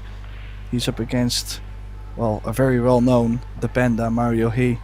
So definitely some great action. I think there's a lot of good players in this event, so you gotta make sure you follow us on the Predator Pro Billiard Series pages. Also, of course, make sure to check out the IBPF website for more information, because I think this Kamui Slovenia Open will be extremely nice to watch. I think the field is perfect. Yeah, and the fireworks we get with 8 ball. It's a pleasure not just to commentate but also to watch. And you mentioned about the speed of the Finn Sebastianov. I find the dangerous players that play quick can really turn on their opponents, and it really turns a screw on them.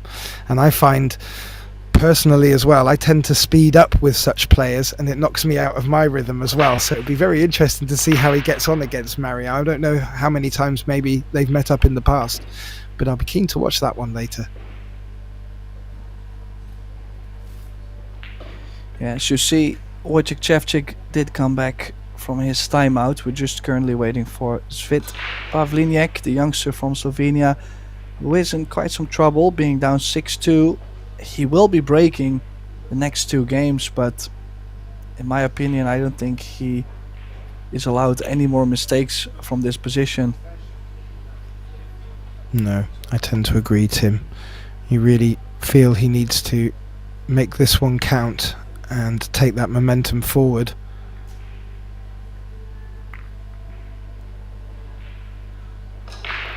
Well, the Slovenian playing in his home country may just feel the force could bring his own fireworks. But as you said, 6-2 when it's a race to 8, he is up against it. So no more mistakes. Svit Pavliniak to break.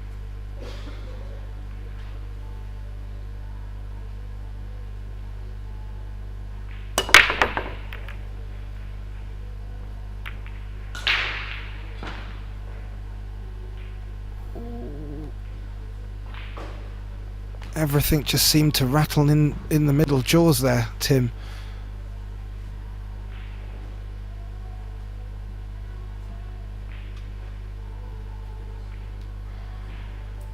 Yeah, he was so close to putting 2-3 in off that break, however, has fallen dry. Little clusters remained under the 8 ball there, so giving the pole something to think about.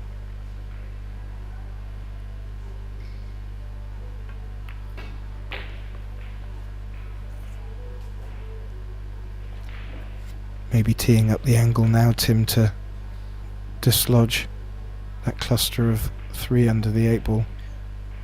Well, he's guaranteed shape on the 4, so this definitely would be a great opportunity. I think it's interesting to see the speed he played the I would think most of the players would go very aggressive to just blast them open. He was just making sure the 9 wouldn't cover any of them, or the 3 or the 5 would push together with any other ball.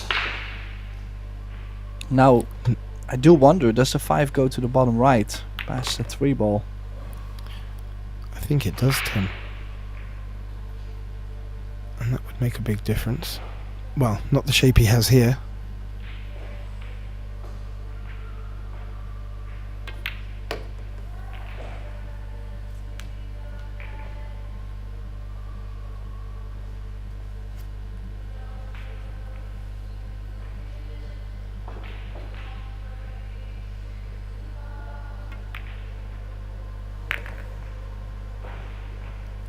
He's keeping his patterns very concise, and it does make him look like he's playing simple pool, but it's very effective.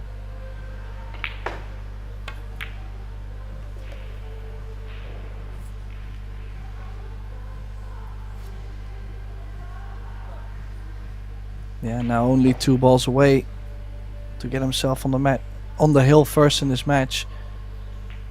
And you gotta be honest, I mean, I'm quite sure Wojciech won't be too happy with his performance overall in this match. I think he definitely will be overthinking a couple of those balls he hung in the corners.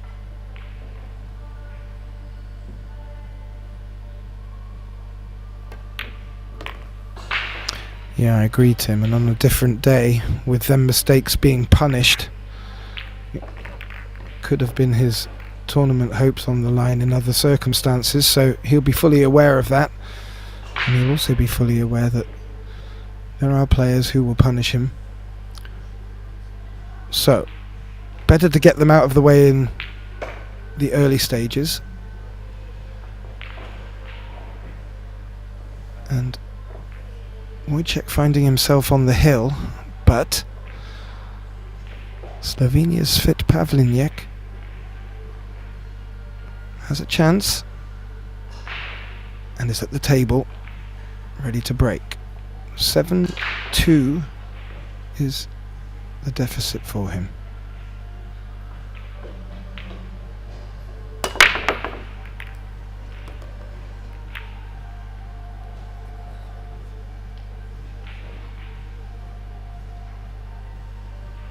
Well, made a stripe in the centre, finds himself back at the table.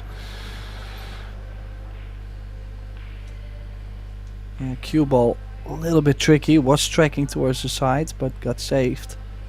Now, I would say this is a pretty tricky layout, just because for stripes the green striped 14 doesn't go by the red 3 ball or the pink 4 ball to the bottom left or bottom right. But if you go solids, the 7 ball is blocked by the pink striped 12 ball. So either way, doesn't matter which way he goes, he does have a problem. Now, is he choosing to cut the 12 and open up, try to run into the 14? The tricky thing is you might not land on any other stripe.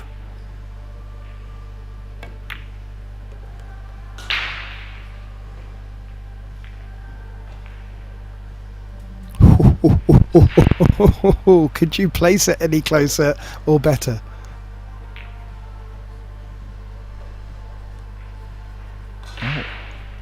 It's kind of a tricky stroke to play on the 14. It's difficult not to double hit, but he is on the 14, which would open up the rack.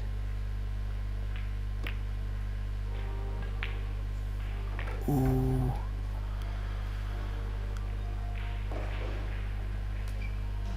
Yeah, it was a tricky shot, but I did like the fact he got the cue ball around the back of it.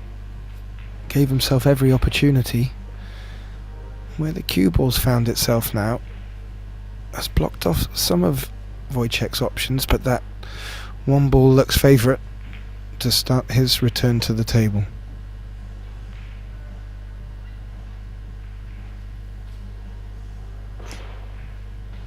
Yeah, and the worst thing for Pavliniak is that by using the 12, his opening shot to get to the 14, he did open up the 7. So yeah, the only thing Wojciech has to do is actually get on the 7, just because the 14 is blocking some area. But that's the main difficulty so far in this rack. I really don't think there's anything else.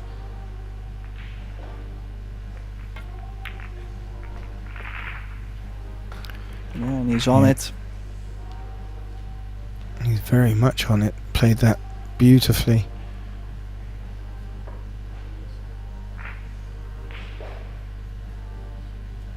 Yeah, I think Svit played the right shot opening in the way that he did.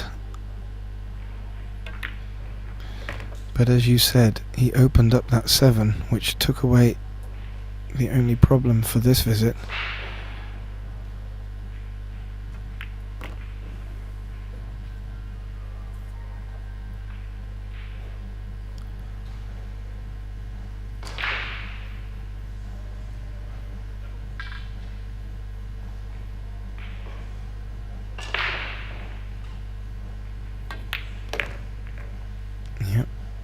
Leaving himself a couple of stun shots, but this he's just run a little bit through.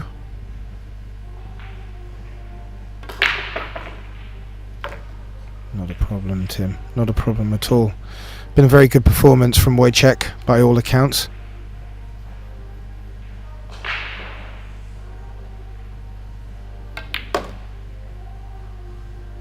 Yeah, and he's straight on the 8, so we will see our recent finalist on the EuroTour. We will see him prevail. We will see him in the winners round 2 later on. Svit Pavliniak will have to scrape through the loser bracket to find himself back in the last 32. So thank you, Gaten Davis, to be here with me, Tim de Ruyter, and hopefully we'll see you back in, I believe, 45 minutes for some great action. Plenty more to come from Podcetrtek in the Slovenian Open.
If you need me to look something, you have to ask me. Otherwise, it's between you, two of you. I understand.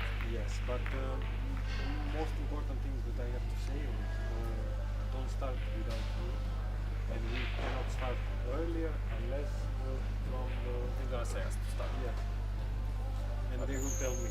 So We'll wait for your yeah, you have half an hour before start, so enough time to practice. Sounds good. I will be on time.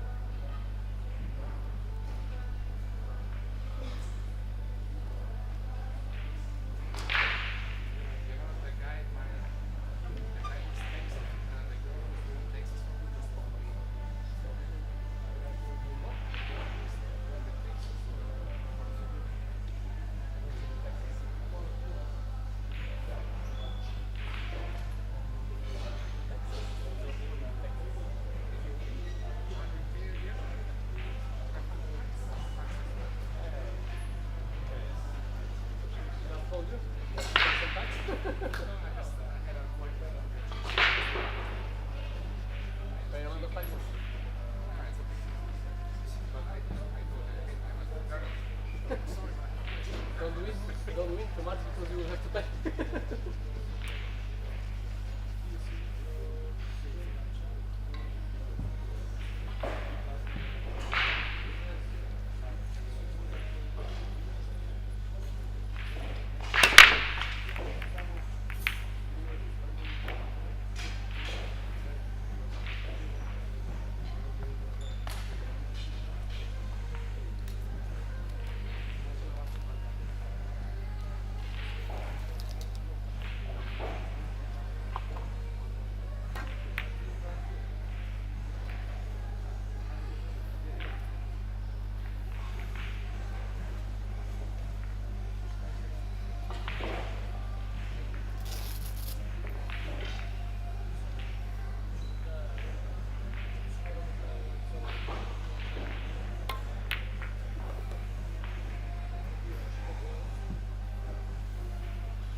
Well, hello and a warm welcome from the idyllic Podcetrtek in Slovenia for the 2025 Kamui Open, brought to you by Predator. This is the winner's first round, 8-ball, race to 8, and we have two very informed players at the table for you today. Poland's Maciol Snagotki is taking on Germany's Yuri Pisclov. I'm Gethin Davis, and joining us in the commentating booth today, an inspirational colleague and dear friend, Mark White. Welcome, Mark. It's a good job my camera isn't on because I'm already blushing. Thank you for those lovely kind words, Gethin, and it's lovely to hear those lovely Welsh dulcet tones, and really looking forward to this. I've got a nice little story about Yuri Pisclov a little bit later on, but yeah, looking forward to this. As you said, Matthias in a great vein of form at the moment, so this should be a good matchup. Yuri, very, very talented young guy from Germany. Yeah, absolutely. And as we've seen in the matches earlier today, this two-break format has been paying dividends for the action at home. And it looks like Yuri has taken the lag here and will open us up for his first of two breaks. All to play for. Let's see what we've got. Good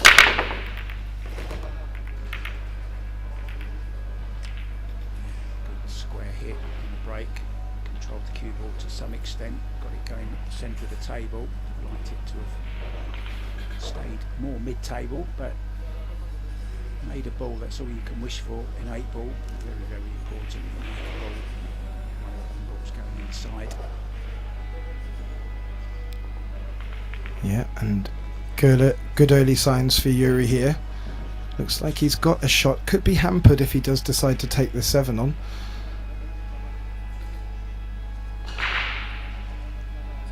But the solids do look in good shape, Mark.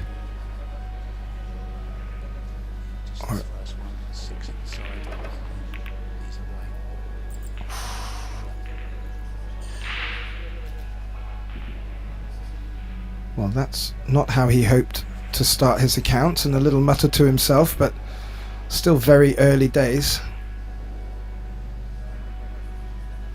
Looks like he's been enjoying the Slovenian sun, doesn't he? He very much does. Some strong factor cream on there. He should know he's actually a physiotherapist as his main job, Yuri Pisclov. Well, maybe he practices outside because he does have a beautiful bench these days. Mind you, Mr. Snagotki is doing too bad himself by the look of it, unless we have the contrast up at home.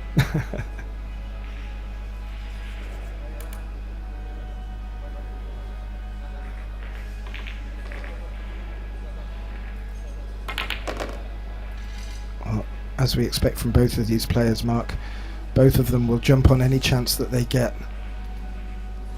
And it looks like Matis is making short work of this.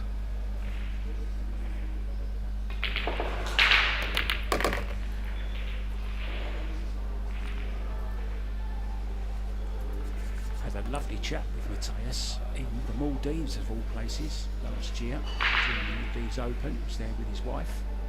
He was telling me all about the program that they run in Poland.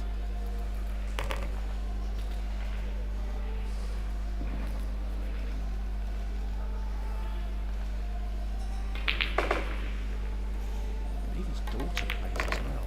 I could be wrong. I think it was his daughter that plays. I'm sorry, Mark, I'm still lost for words. You had me at Maldives.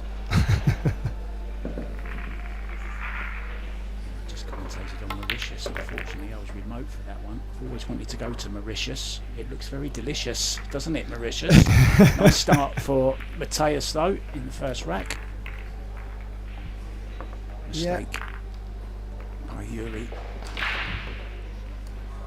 He still had a lot to do after the first mistake by Yuri, but he did make short work against Yuri's break. He's certainly put his mark down early on in this match.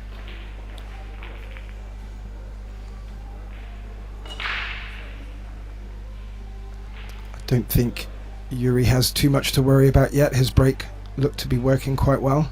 If he can keep that up, he will be giving himself every chance.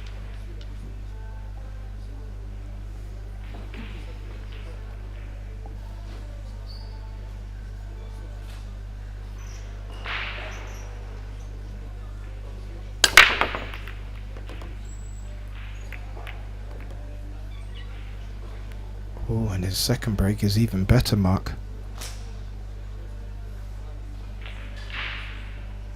Looks like he's made 3 balls.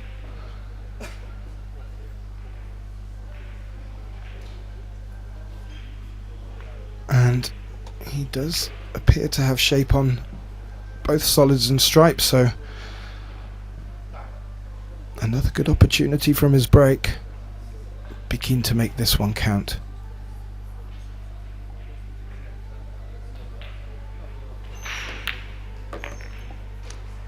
Fabulous matchup on table 2. Mario He, the Austrian, up against Russian Arseny Severstyanov. Now, what a player he is. Plays all the games, plays Russian Pyramid, plays rotation and 8-ball. Very, very gifted player. So if you want to check that guy out, he's over on table number 2, guys, on Billiard TV.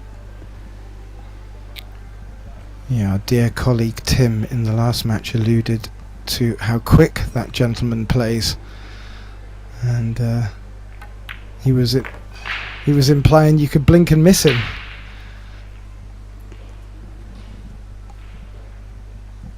Yeah, I don't know if he's got a nickname or not, but I've already got a hurricane, a tornado, a typhoon,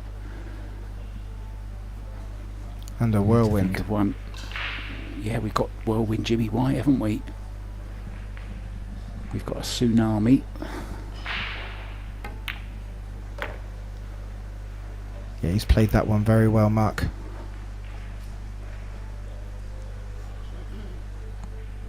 was a good break. I think if Yuri and Mateus are gonna both break this strong, we could be in for some fireworks.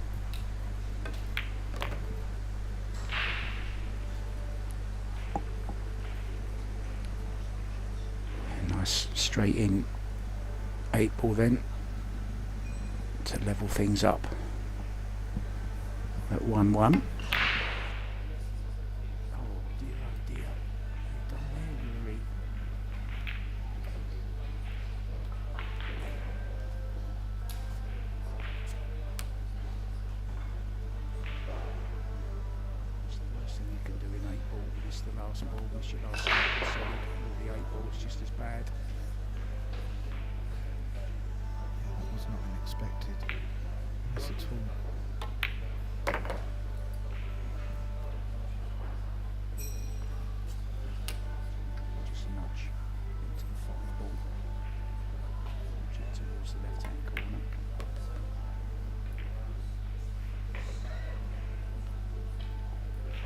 Take that.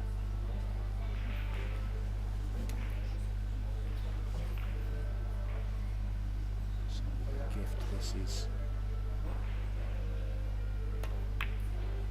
The pole in pole position.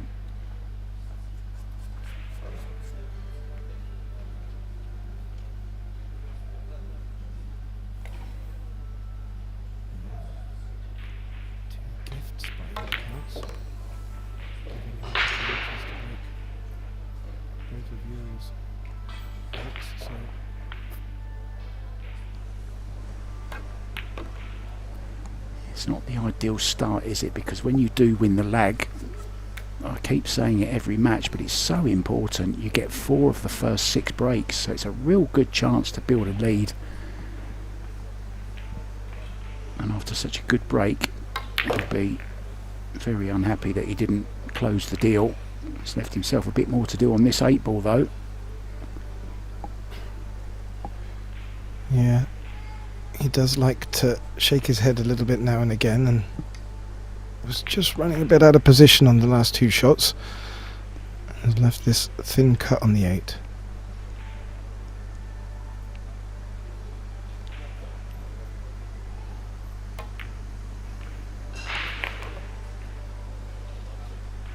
Well, I have to say, Mark, both Mateus and his esteemed colleague Wojciech Chevchic have appeared to keep going from where they left off in Austria.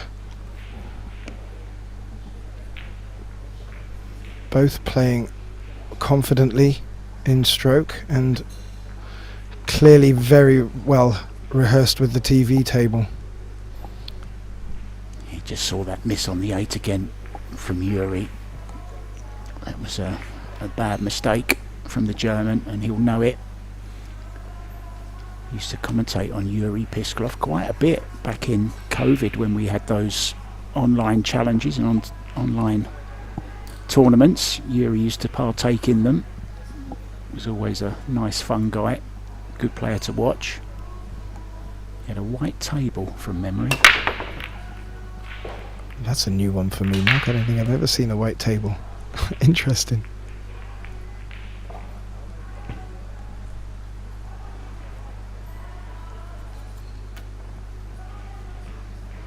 Made a lucky ball there. Didn't make any of the ones that he was going for there. You see the little kiss off the 7 there. Making sure he stays at the table.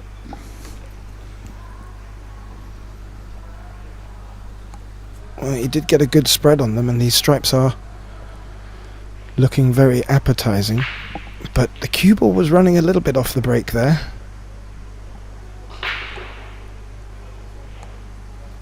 May want to snuff that out for the next one.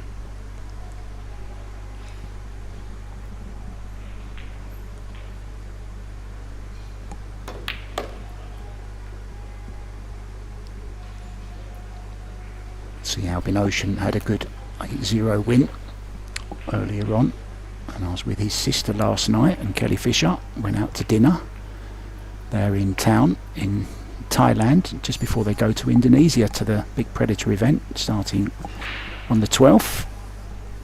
Been getting some practice on some Predator tables. The only Predator tables in Pattaya actually. I did see your social media post, and there were some photos of some big players on that poster. Looks like it's going to be an absolute clanger, that one by Predator over there. Yeah, men's and women's open, and the mixed Scotch doubles, which is always a fabulous event. It's kind of reminds me of the last day of school or Christmas Eve. You know, it's got that kind of party atmosphere to it. Great fun game, Scotch doubles, especially when it's mixed. Kelly, one of the favourites, of course, with her partner Alex Kazakis. They've had a runners-up and a winners in the first two. And Jasmine will be playing with Marco Teucher, and Pia Filler is playing with Dennis Grabe. There's just a few of the pairs. Wei Chu Chen is up with Dimitris Lukatus as well. So some good pairs. Well, Matej has made short work of that one off of his break there, Mark, and that is an ominous sign. He's not let Yuri get off the mark yet. Yeah, already 3-0. A break to come. Well, as you and I both know, both players fully capable of running for fun, so it may come down to who makes the most mistakes rather than who finishes out the best patterns here. Yeah, Matthias's 8-ball there wasn't dissimilar, was it, to the one that Yuri missed in the rack before. They're the ones you've got to get.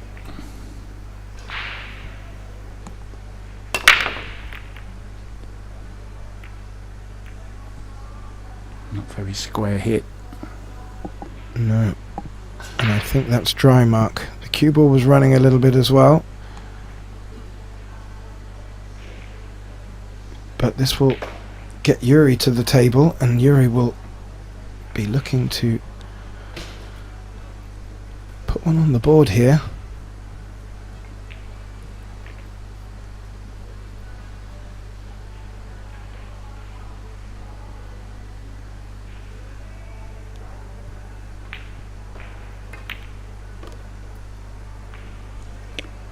Very good straight ball player, Yuri Pisclov.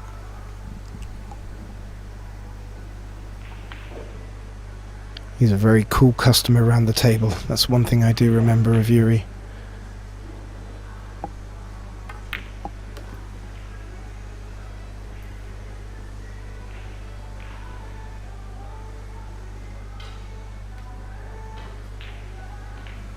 He's just taking a closer look at this.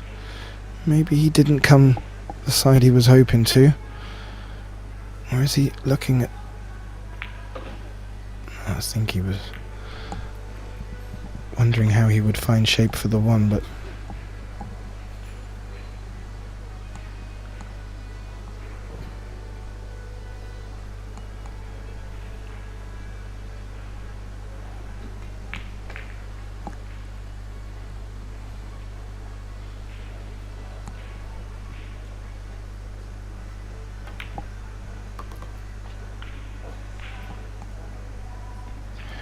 yeah. Feel it's all about how he gets shape on this one ball. He's left himself a very nice angle to do it now. And he is very reminiscent of a straight pool player. He does like to move around the table and get his visual assertion of all the angles put together. I do like it. It's a very good thing for players of all ilk to take note of. Yeah, he's always going to have a shot at both balls there, playing into that area. But he does have a perfect angle on this one ball. Draw off the side rail, back to the centre for the 3, into the same pocket.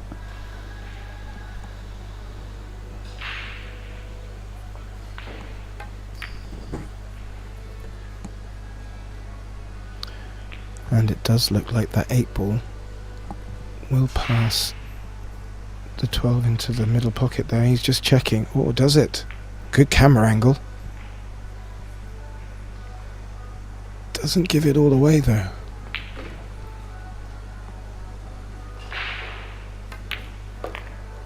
Yeah, it looks like from the overhead mark it would have, but to be on the safe side, Yuri has a similar cut to Matthias's earlier. I'm just thinking the same thing. Matthias made his, and Yuri's made his as well. Yeah, it's good. Gets on the board at 3-1. Yeah, we saw in an earlier match a similar 8-ball struck quite hard, hit on the same line, but the pocket would not let it in. They're not that forgiving. Very tight pockets on these Predator tables, and playing them shots at pocket speed really does help your chances.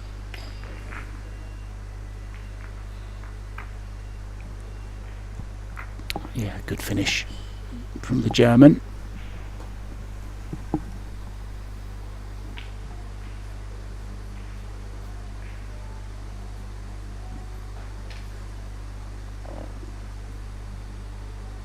More action coming up for you guys.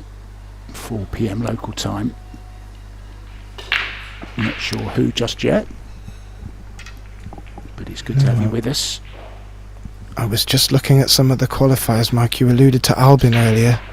There's an old friend, Rolf Zschunke, has made it through both the qualification and winners round 1. So there could be some big names heading off through here. Yeah, the Kai's up. Still loving the game. Still competing. Great break there. The way he parked the cue ball in the centre of the table.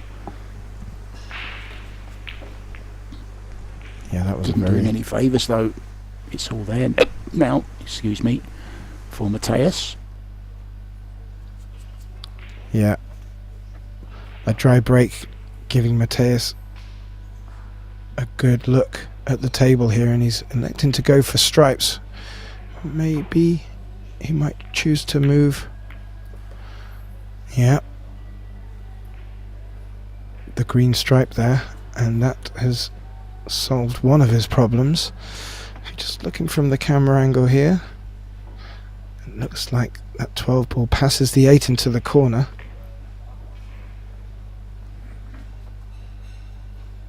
So in one good shot he's manufactured a great opportunity here.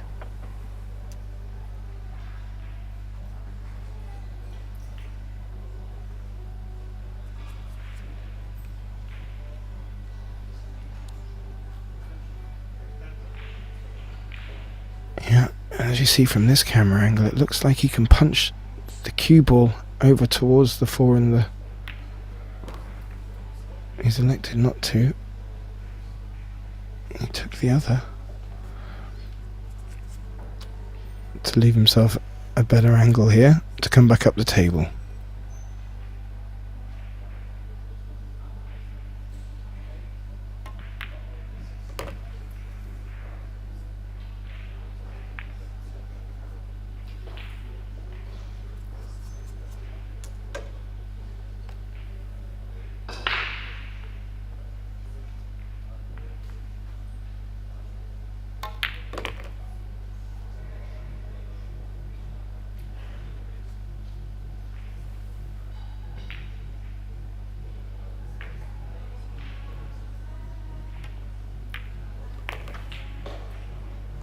Quality stuff here from the pole. Cue ball down the centre of the table, just missing the 1 for perfect position on the 8. Yeah. This is good stuff from Matthias. Real good stuff. And it really does look like he hasn't missed a beat since Austria.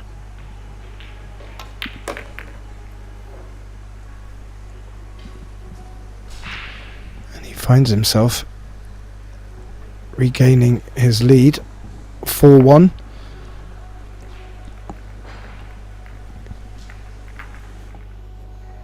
And this will be the second of Yuri's breaks, so we will be looking at home, ladies and gentlemen, for Yuri to start making some of these visits count, because otherwise this is what you're going to get from Snagotki.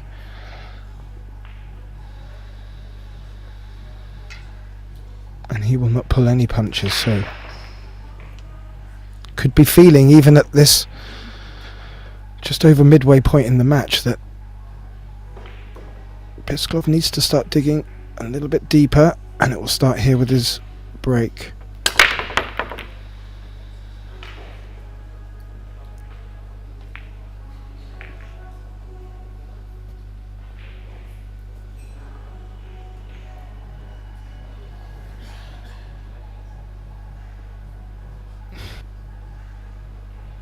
And that's all he really needs to get stuck into this rack now. Bit of a breath. Maybe there's nothing immediately obvious for him.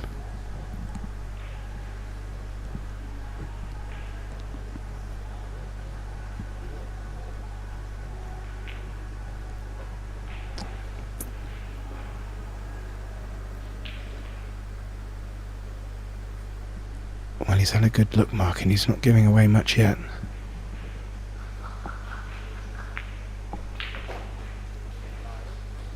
Taking on the more difficult ball, fails better position to get rid of that awkward ball just below the 6.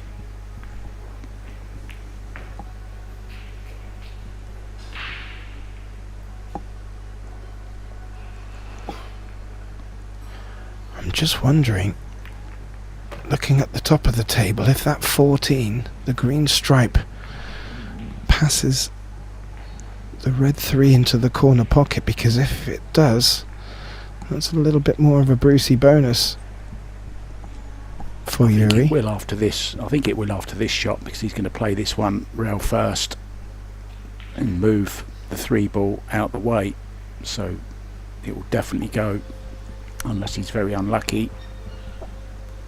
That's a great spot, Mark. Difficult cue in.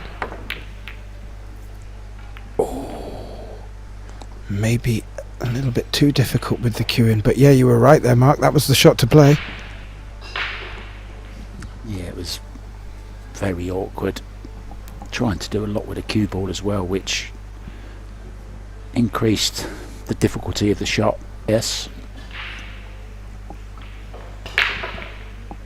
All ball fails, doesn't want that shirt to come out of the trousers.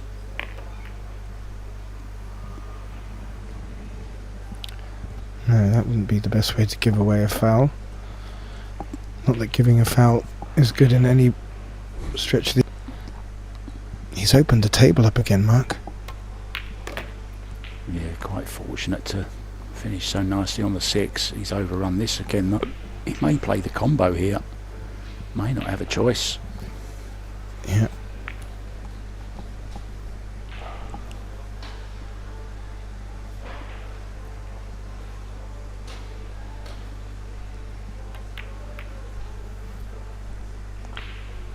Yeah, you were right there, Mark. He played it very well.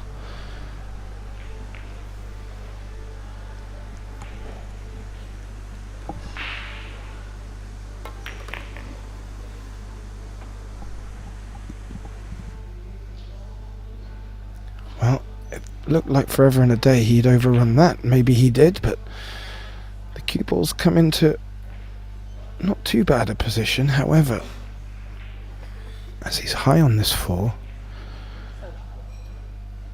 he's going to be coming down and maybe a little bit too far to hold for this 7, so It could play into the 8 here. yeah, I think he's looking at the 7.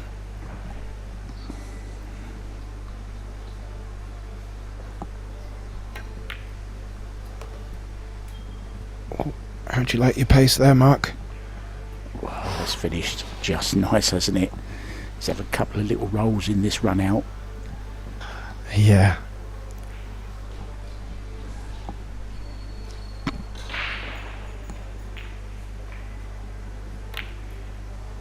And as much as he's been getting the odd roll here or there, he is potting and patterning rather well.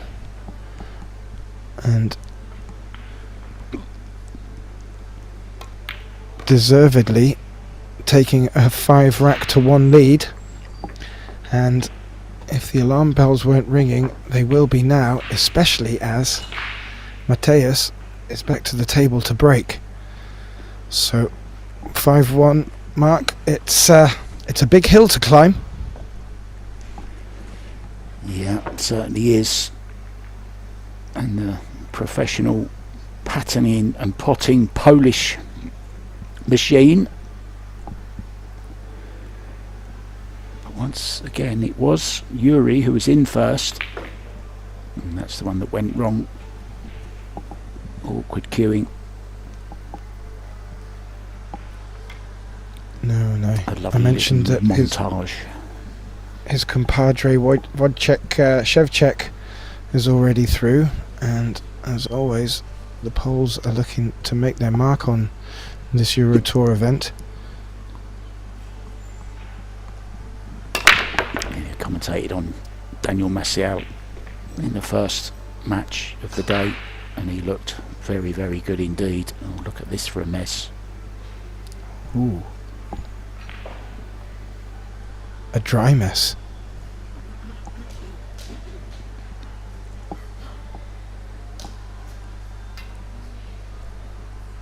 Well, Yuri is at the table, but he certainly has some cleaning up to do.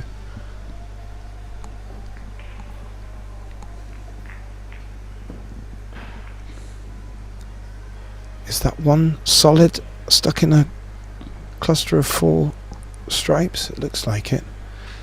Yeah, so number 6.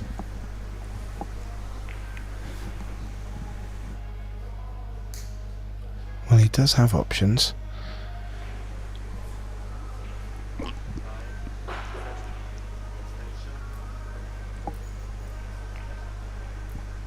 Yeah, it's an awkward one there.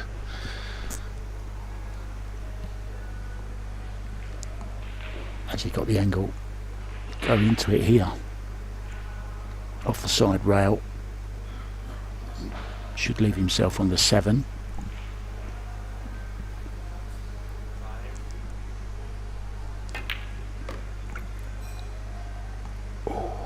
He tried to do Close. exactly what you said there. Has he got another chance?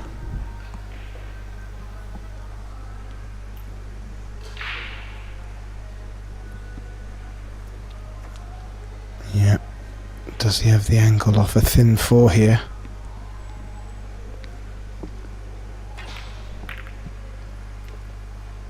Yeah, well played. And it does go to the top or the bottom left hand corner. Yeah, and from this camera angle he may have just left enough of this blue 2 at the top of the table there, but oof, I think all in all he came out well from that shot.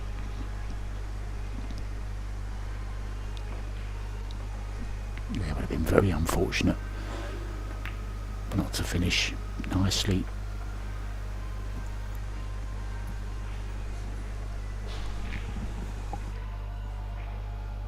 Yeah, he's just having another inspection of that. It's a close call up there.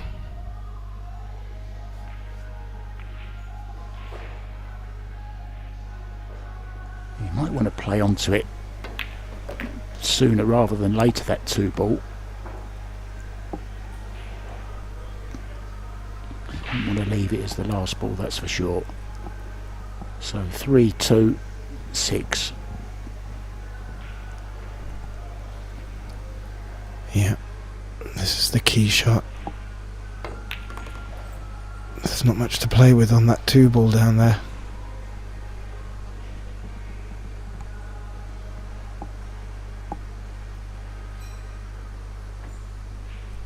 Okay, he's nodding his head there, Mark, so he appears to be pretty happy. Yeah, he's just going to have to leave a bit of distance, I think. I don't think he can get close to the 6, can he?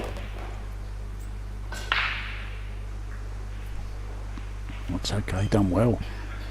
Yeah, he brought that around. Very nice.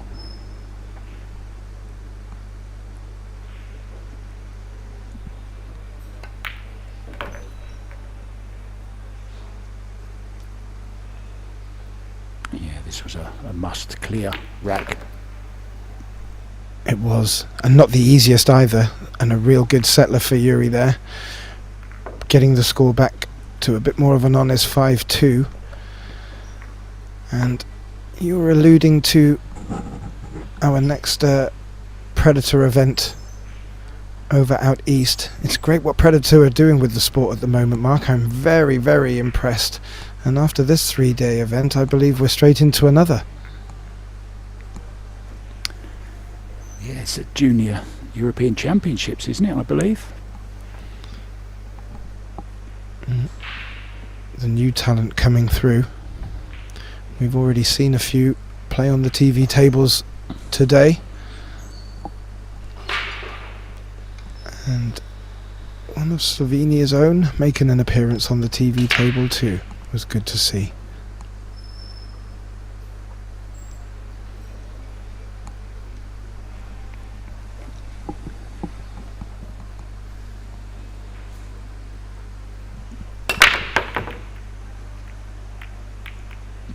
Didn't look like a very nice hit, to be honest, that one. Looked a little bit snatchy. And that's 2 dry breaks in a row, so Yuri's ears might be pricking up a little bit here. It's not often you see that from Mateus.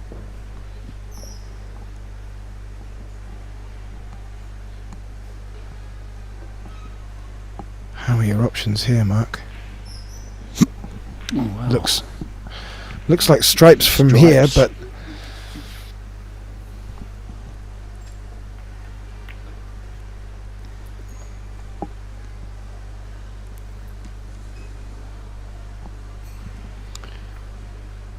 yeah, with that cluster of three solids over by the 15 there, the stripes certainly look the favourites there.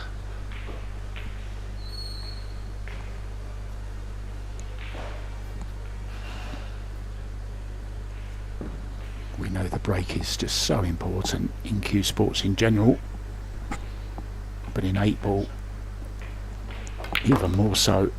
If you don't make a ball, your opponent invariably will be in amongst them.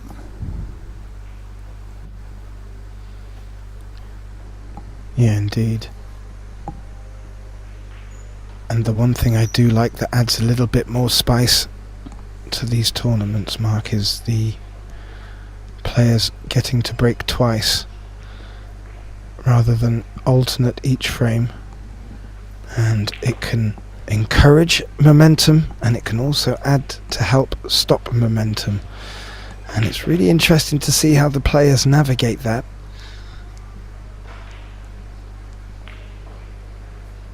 But you can see a big swing happen now and again just with that little shape of momentum. So 2 dry breaks from the pole.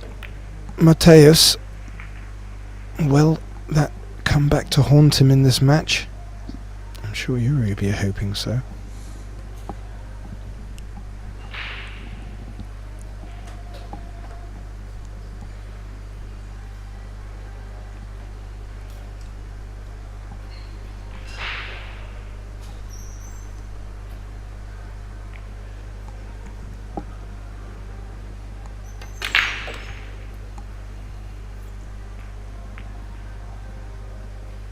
Played that very nicely. Nice follow with some right hand spin. Nice and smooth. Yeah, he did. There's a little bit of traffic to negotiate here, but I think you called it right. If he can push around the back off the 2 rails. Oh, he's come through the gap and he's found it lovely.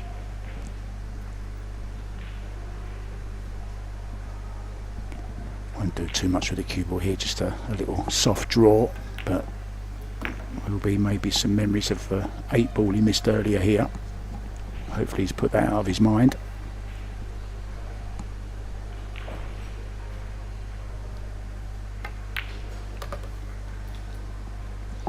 Yeah, no problem.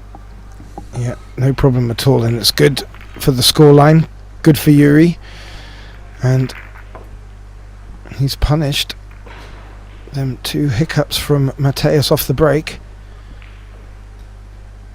Now, let's see if momentum has truly shifted.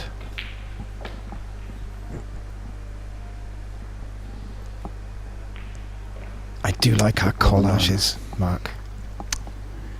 They're great, aren't they? Especially so when they throw in a couple of the expressions from the players in between shots, because it really does show you sort of get more invested in the player as well as the match. It's great.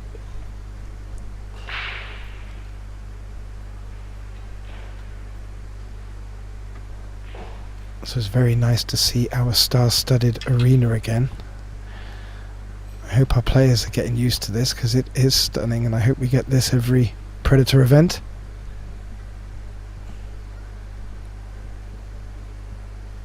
Yuri back for his 2 breaks, and he's made one.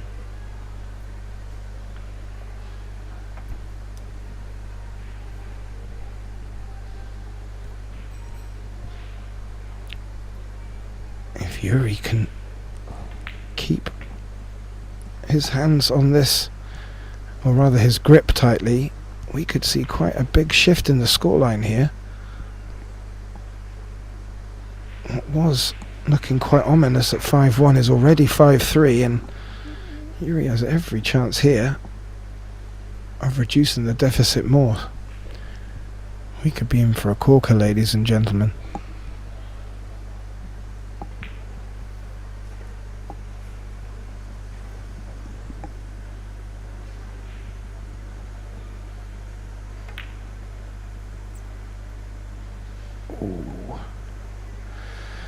That wasn't an easy opener, Mark. No, it's just so frustrating though. It's hard enough to make a ball anyway, and when you do, you expect to be on something unmissable really. But as we know, in the game of cue sports, one shot can change everything, and now it's Mateus who's at the table with a chance to get that 3-rack lead again.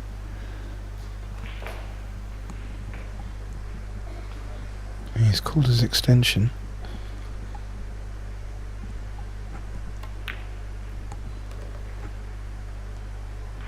Ooh. Did that just overrun? I think he still has the 12, doesn't he, at the back? I think he has the 12, does he, or not? No, obviously not.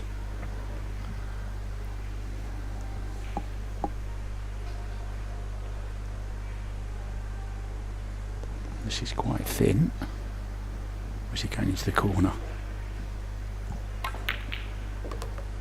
Into the corner. Yeah. He's okay this time. Yeah, that's better cue ball.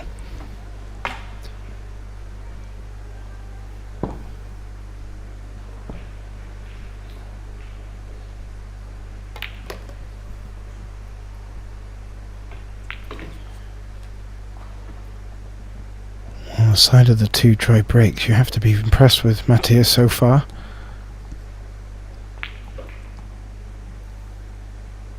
He's gone a little bit too far with the cue ball there. This is thinner than he wanted. I'm sure he wanted to just stun through the gap. Can he still do that? Just draw in between the 11 and the 2. Oh, wow, that's turned out okay, hasn't it? I think it has.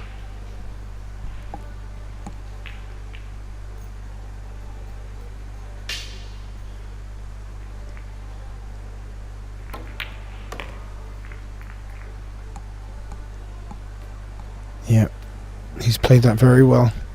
Put the cue ball up towards the centre of the table. Doesn't really need to do too much here, but avoid the 2 and the 4.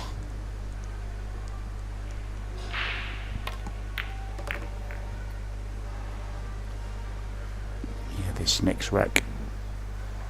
Yuri desperately needs a break and run to get himself back into it. If he loses it, Matthias will be on the hill with 2 breaks to come. So Yuri with his last break of this innings.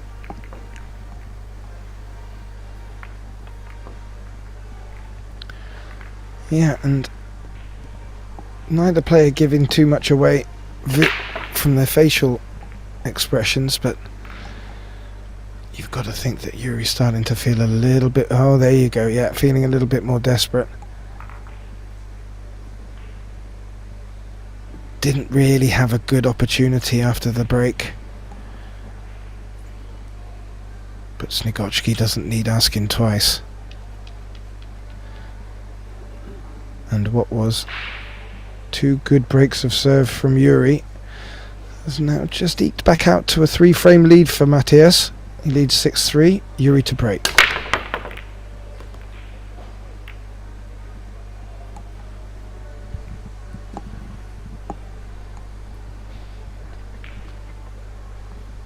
And like the last break, he's made one off the break. And I think this time he has better options, Mark.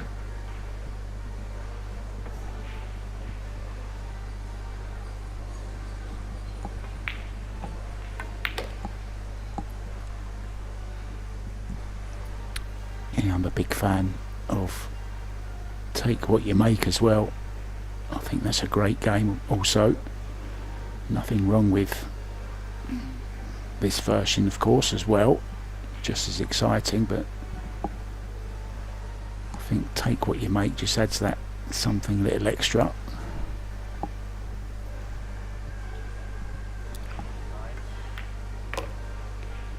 Yeah, indeed. Looks like Yuri has developed a nice pattern here. Maybe with... if he can leave the 6 and the 4 for his last 2 balls,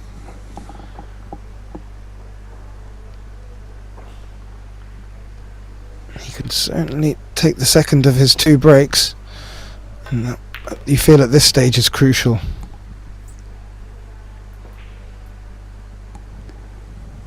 Yeah, Matthias 2 to come after this, but he hasn't been breaking. You wouldn't say fantastic, so you never know. Still might be a lot more pool in this match to come.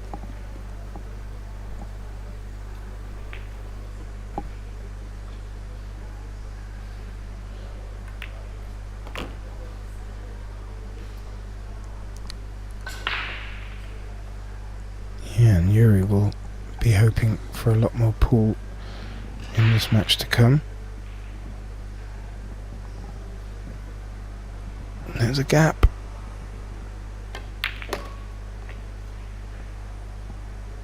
Confident pot. Yeah, seems to have settled down now. He's cueing very nicely. Any early match nerves have disappeared. He's in that zone now, focused, doing what he does hundreds of times in practice.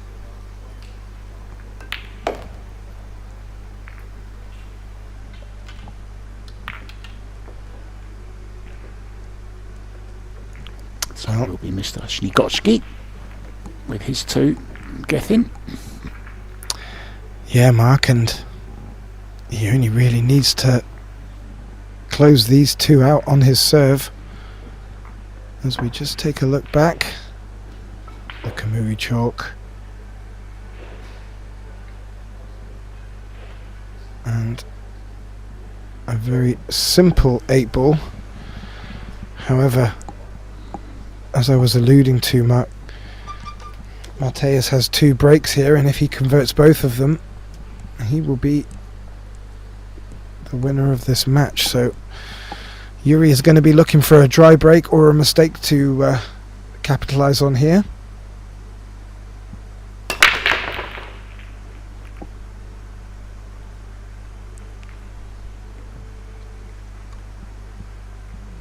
Ball down. How are Yeah, they he made looking? one.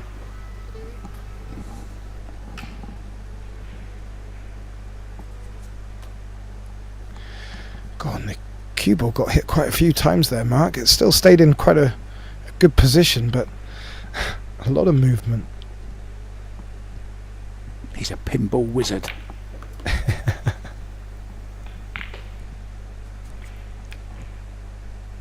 Oh, that 11 goes, I think. Or is it the 13?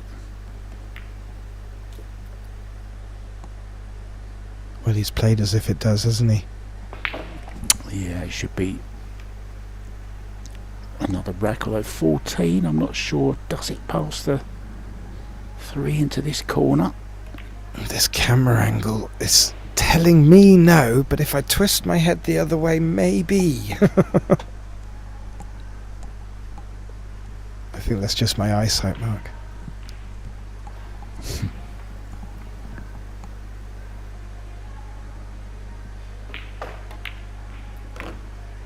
Because if it doesn't, he is very short on options.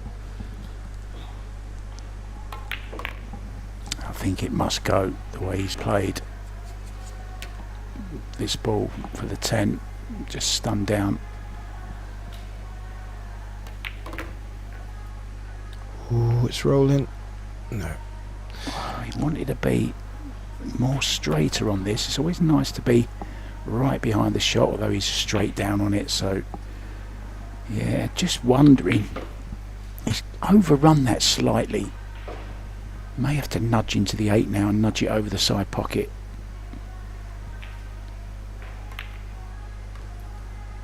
Nice loose grip, as you saw there. Nudged nicely. Play it into the corner to arrive at the hill at 7-4. Mateusz Snagotki going well. That's another good clearance, Gethin. Yeah, that's exactly what he wants.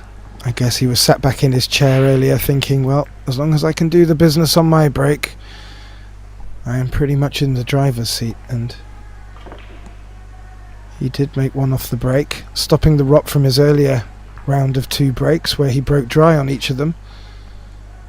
And even though he had to move the 8 ball there, which could be fraught with danger, he's come through and he finds himself on the hill 7-4. And Yuri has only got a mistake to be in with a hope here. So very dominating so far, Mark. Yeah, step 1, of course, make a ball. Focusing on that head ball, wants a nice square hit. Not bad, was it? Not at all. Oh no, look at the kick, he's okay. Yeah. Well, certainly has solids at his mercy. Yeah, he's a bit unfortunate with the cue ball there. The cue ball took a couple of heavy hits. He really did freeze it. But yeah, somehow he finds himself where realistically, as you point out, Mark, he only has the solids as a real option. Whether or not he sees a path to victory through them, we will find out.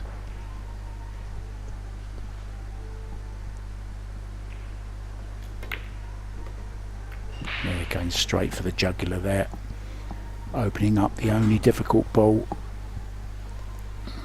Hasn't gone exactly how he wanted though. No. Very awkward 2 ball. But he did clear the path for the 5, so that when he has, or if he pots the 3, it opens up that corner pocket for the easier pocket for it. But yeah, he's got to cue over that 5 now for the 2.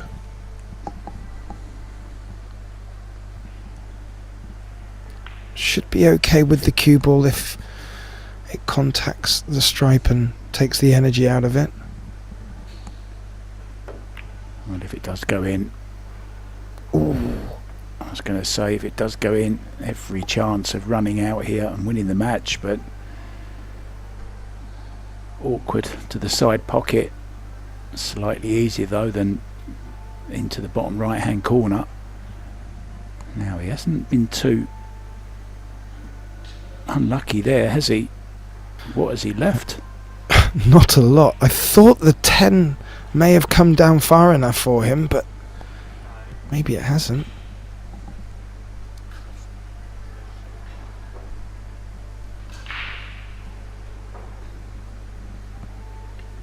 Very fortunate for Matthias there.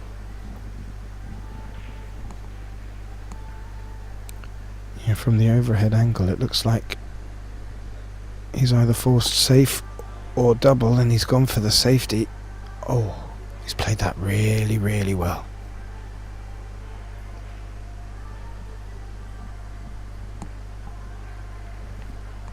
I think he has to call the 2 in the side here off one rail. Yeah, it's a good safety, but he still has that cluster of balls, the 2 balls there, that may present a problem, especially if Matthias gets out of this and doesn't leave him anything too obvious. Wants to catch it thin rather than thick. Oh, Just perfect. Look at that for a shot. Tap dead on the weight as leg well. as well from Yuri. Appreciated that shot. Really was a great shot. That was a real beaut. And look at how he's left himself here. Yeah, it's not quite there yet, is he? Just a little bit more work to do for the pole.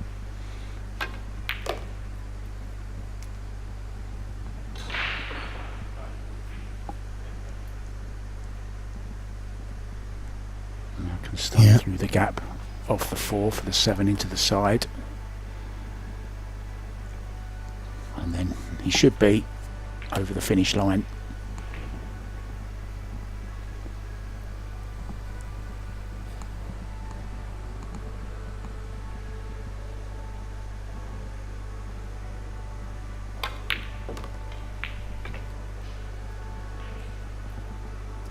Well, he really got into that. And he's pulled his cue ball back, probably just as far as he had it back before. And I think he was hoping to have a... Yeah, he's pointing on the table there. I think he was just hoping to have a little bit more of a look at this. So now it's a bit thinner than he thought. Oh, how do you like your pace? Wow. Well, if he's dead straight on this, it's not great.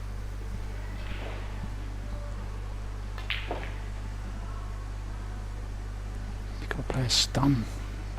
Oh, he can just stun through slightly. Just dragged it in. Beautiful. So it's going to be 8-4 to the pole. Overall, I think a fair result. Yuri just missed a few too many balls. Matthias had his share of misses as well, but the fist pump comes, and it is Matthias Snagotki who will go through to the next round. Yuri has to go through the one loss side. We're back 4 o'clock with more action from you, from Gethin Davis and myself, Mark White. We'll see you again very, very soon, but for now, ta-da.